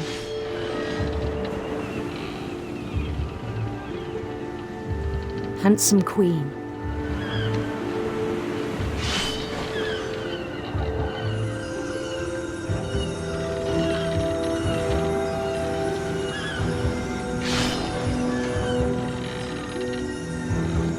The queen was on her own quest for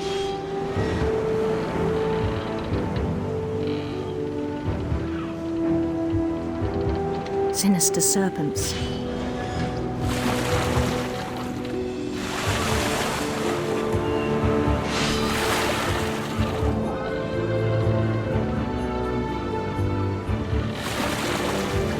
He followed the sound of her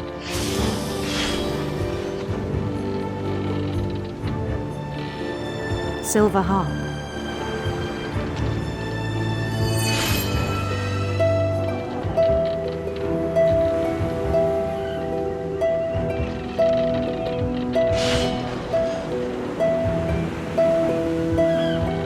His chase led him to a golden palace east of the sun and west of the moon.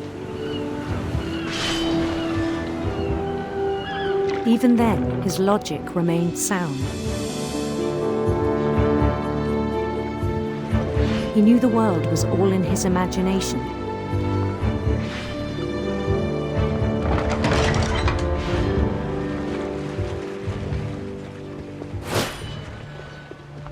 But he was so proud of having created it.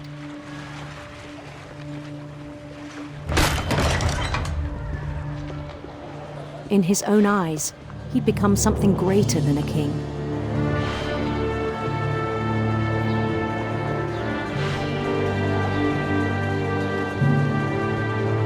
For someone who'd never known success in the real world, I think it was overwhelming. And then it struck him that the real Lewis was not the one chopping salmon, but the one climbing the steps of a golden palace.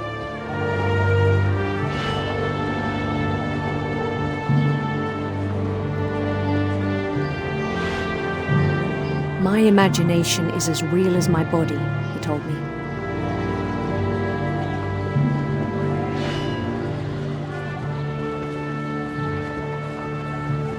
It was hard to argue with him.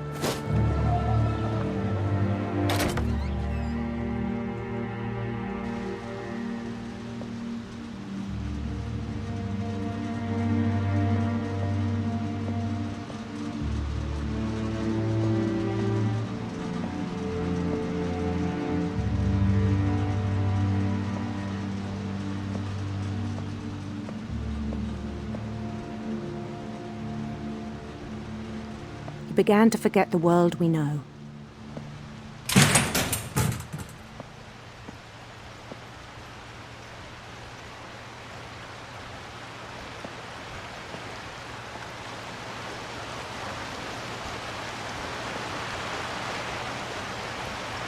I think it pained him to remember Lewis, the cannery worker.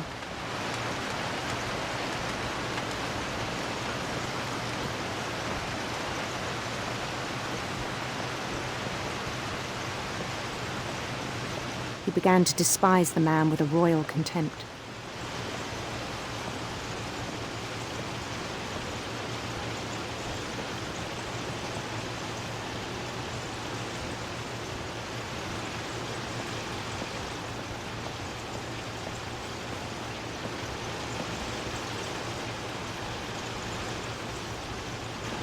I still thought I could save him. Even after he said he was being crowned king over all the lands of wonder.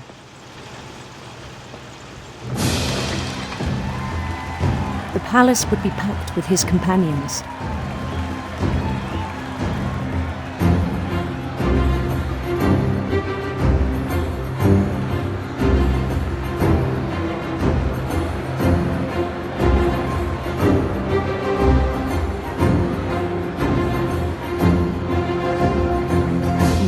wise Calico who'd insisted on advising me.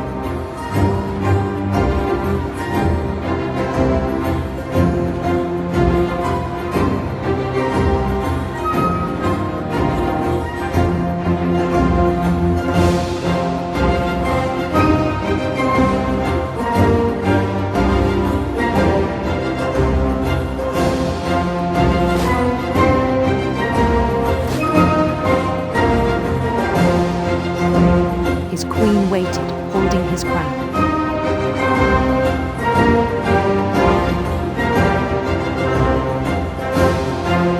There was only one thing left to do.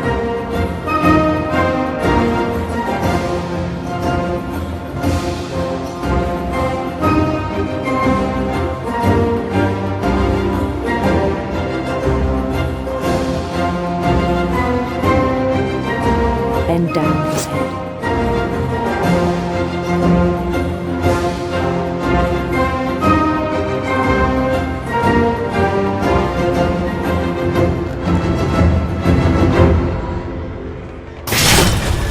Rest, I think you know. Mrs. Finch, your son was a kind man who will be missed by all of us who knew him.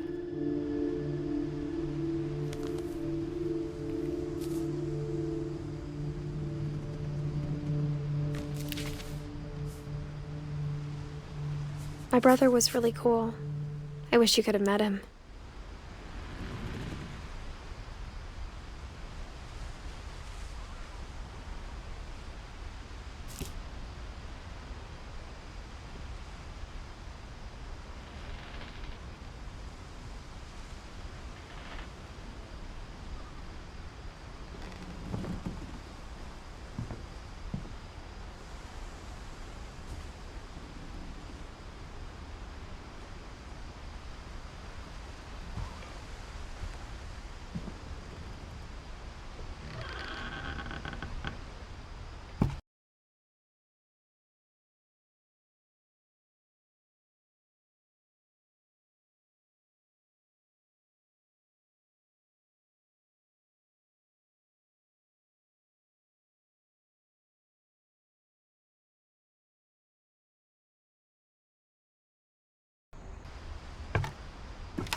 On the way back from Lewis's funeral, my mom told me to start packing. She waited until the day before we left to tell Edie.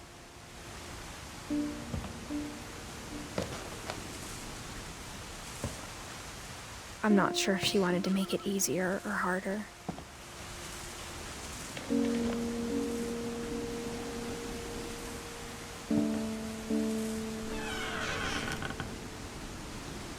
I wish we'd stayed.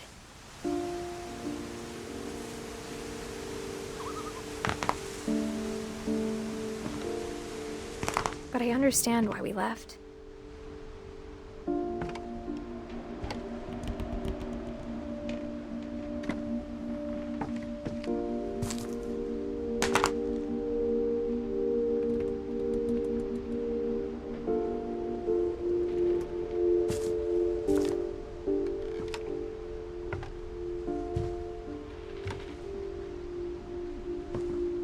My mom ended up leaving everything behind.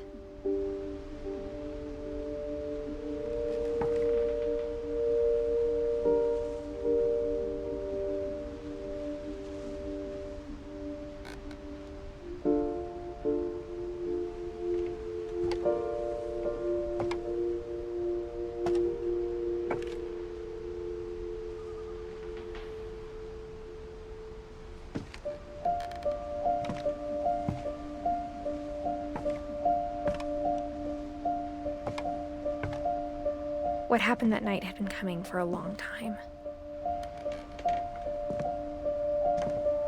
Maybe it should have come sooner.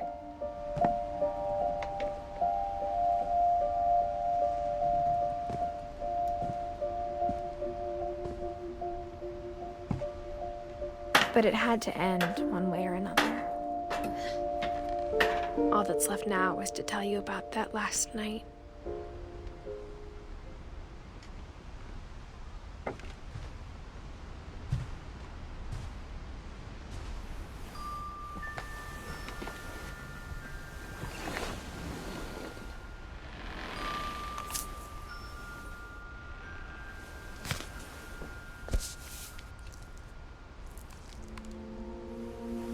That whole last day, Edie just watched us pack and didn't say a word. Until supper, when she raised her glass and said, "To our final night together, and all our final nights apart." Grandma, you know what I said about alcohol. Some of your medications are very Edith, specific. I left a present for you in the hallway. Why don't you go open it? The grown-ups have to argue now. I'm sorry, you're right. We're all leaving tomorrow. Let's just enjoy our last... I'm not leaving. Edith, you're excused.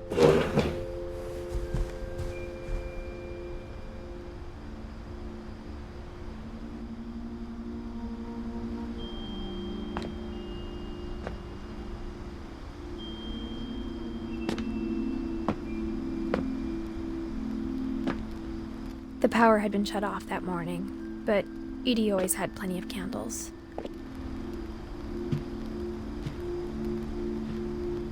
When my mom sealed the library, I don't think she knew about the other entrance.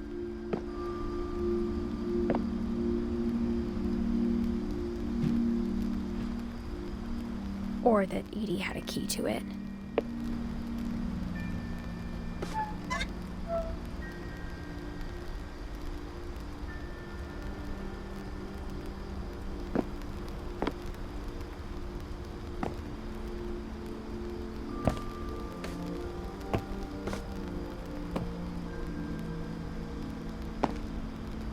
That thing you're afraid of isn't going to end when you leave the house.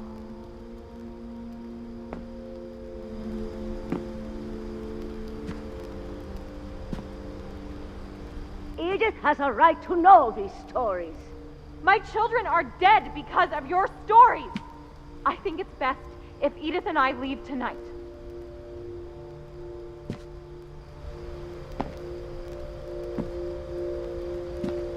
We'll have the nursing home send a van for you in the morning, okay?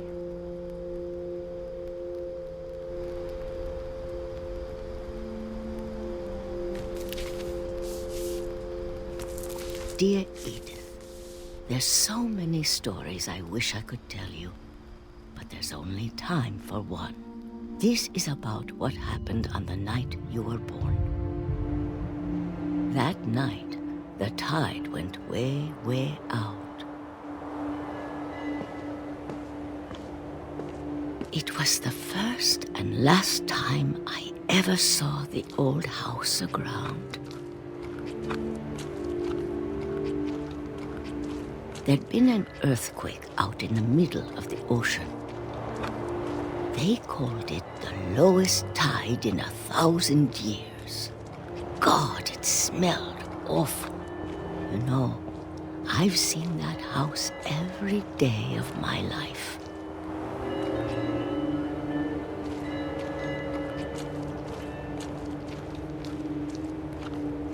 But I never thought I'd go back to it. When the fog rolled in, I lost my way.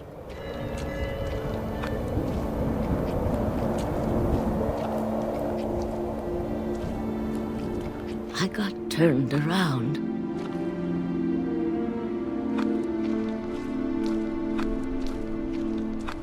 I started seeing things.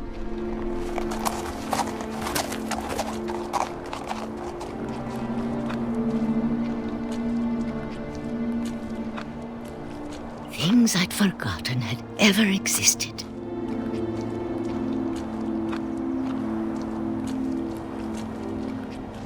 But when I saw them, they felt like old friends. That night, a lot of things came back to me. Or maybe I came back to them.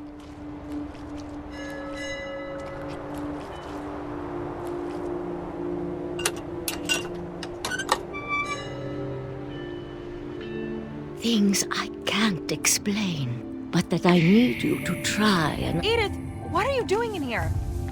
It's mine. Edith! Mom, you're gonna rip it! Let go! I kicked and screamed, but Mom dragged me to the car.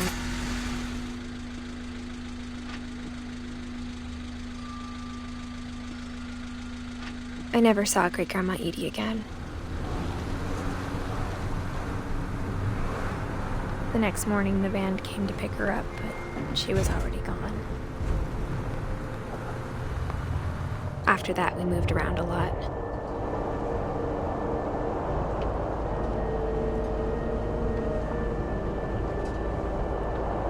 We both tried to make the best of it.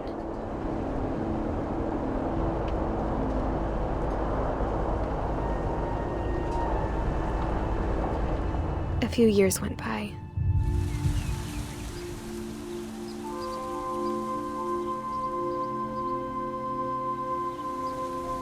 My mom didn't like to talk about it,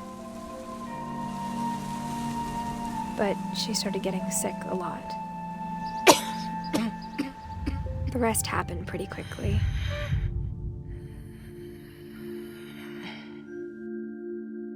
She got better for a while, and then she didn't. And then I was alone.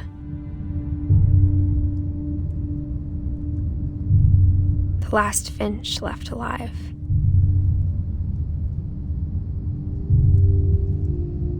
Until I found out about you. I'm still not sure what to tell you about all this. If we lived forever, maybe we'd have time to understand things. But as it is, I think the best we can do is try to open our eyes. And appreciate how strange and brief all of this is.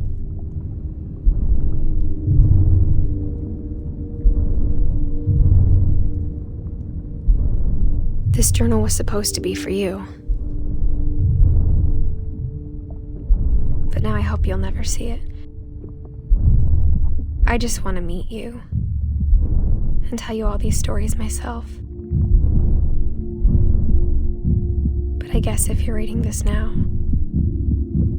things didn't work out that way.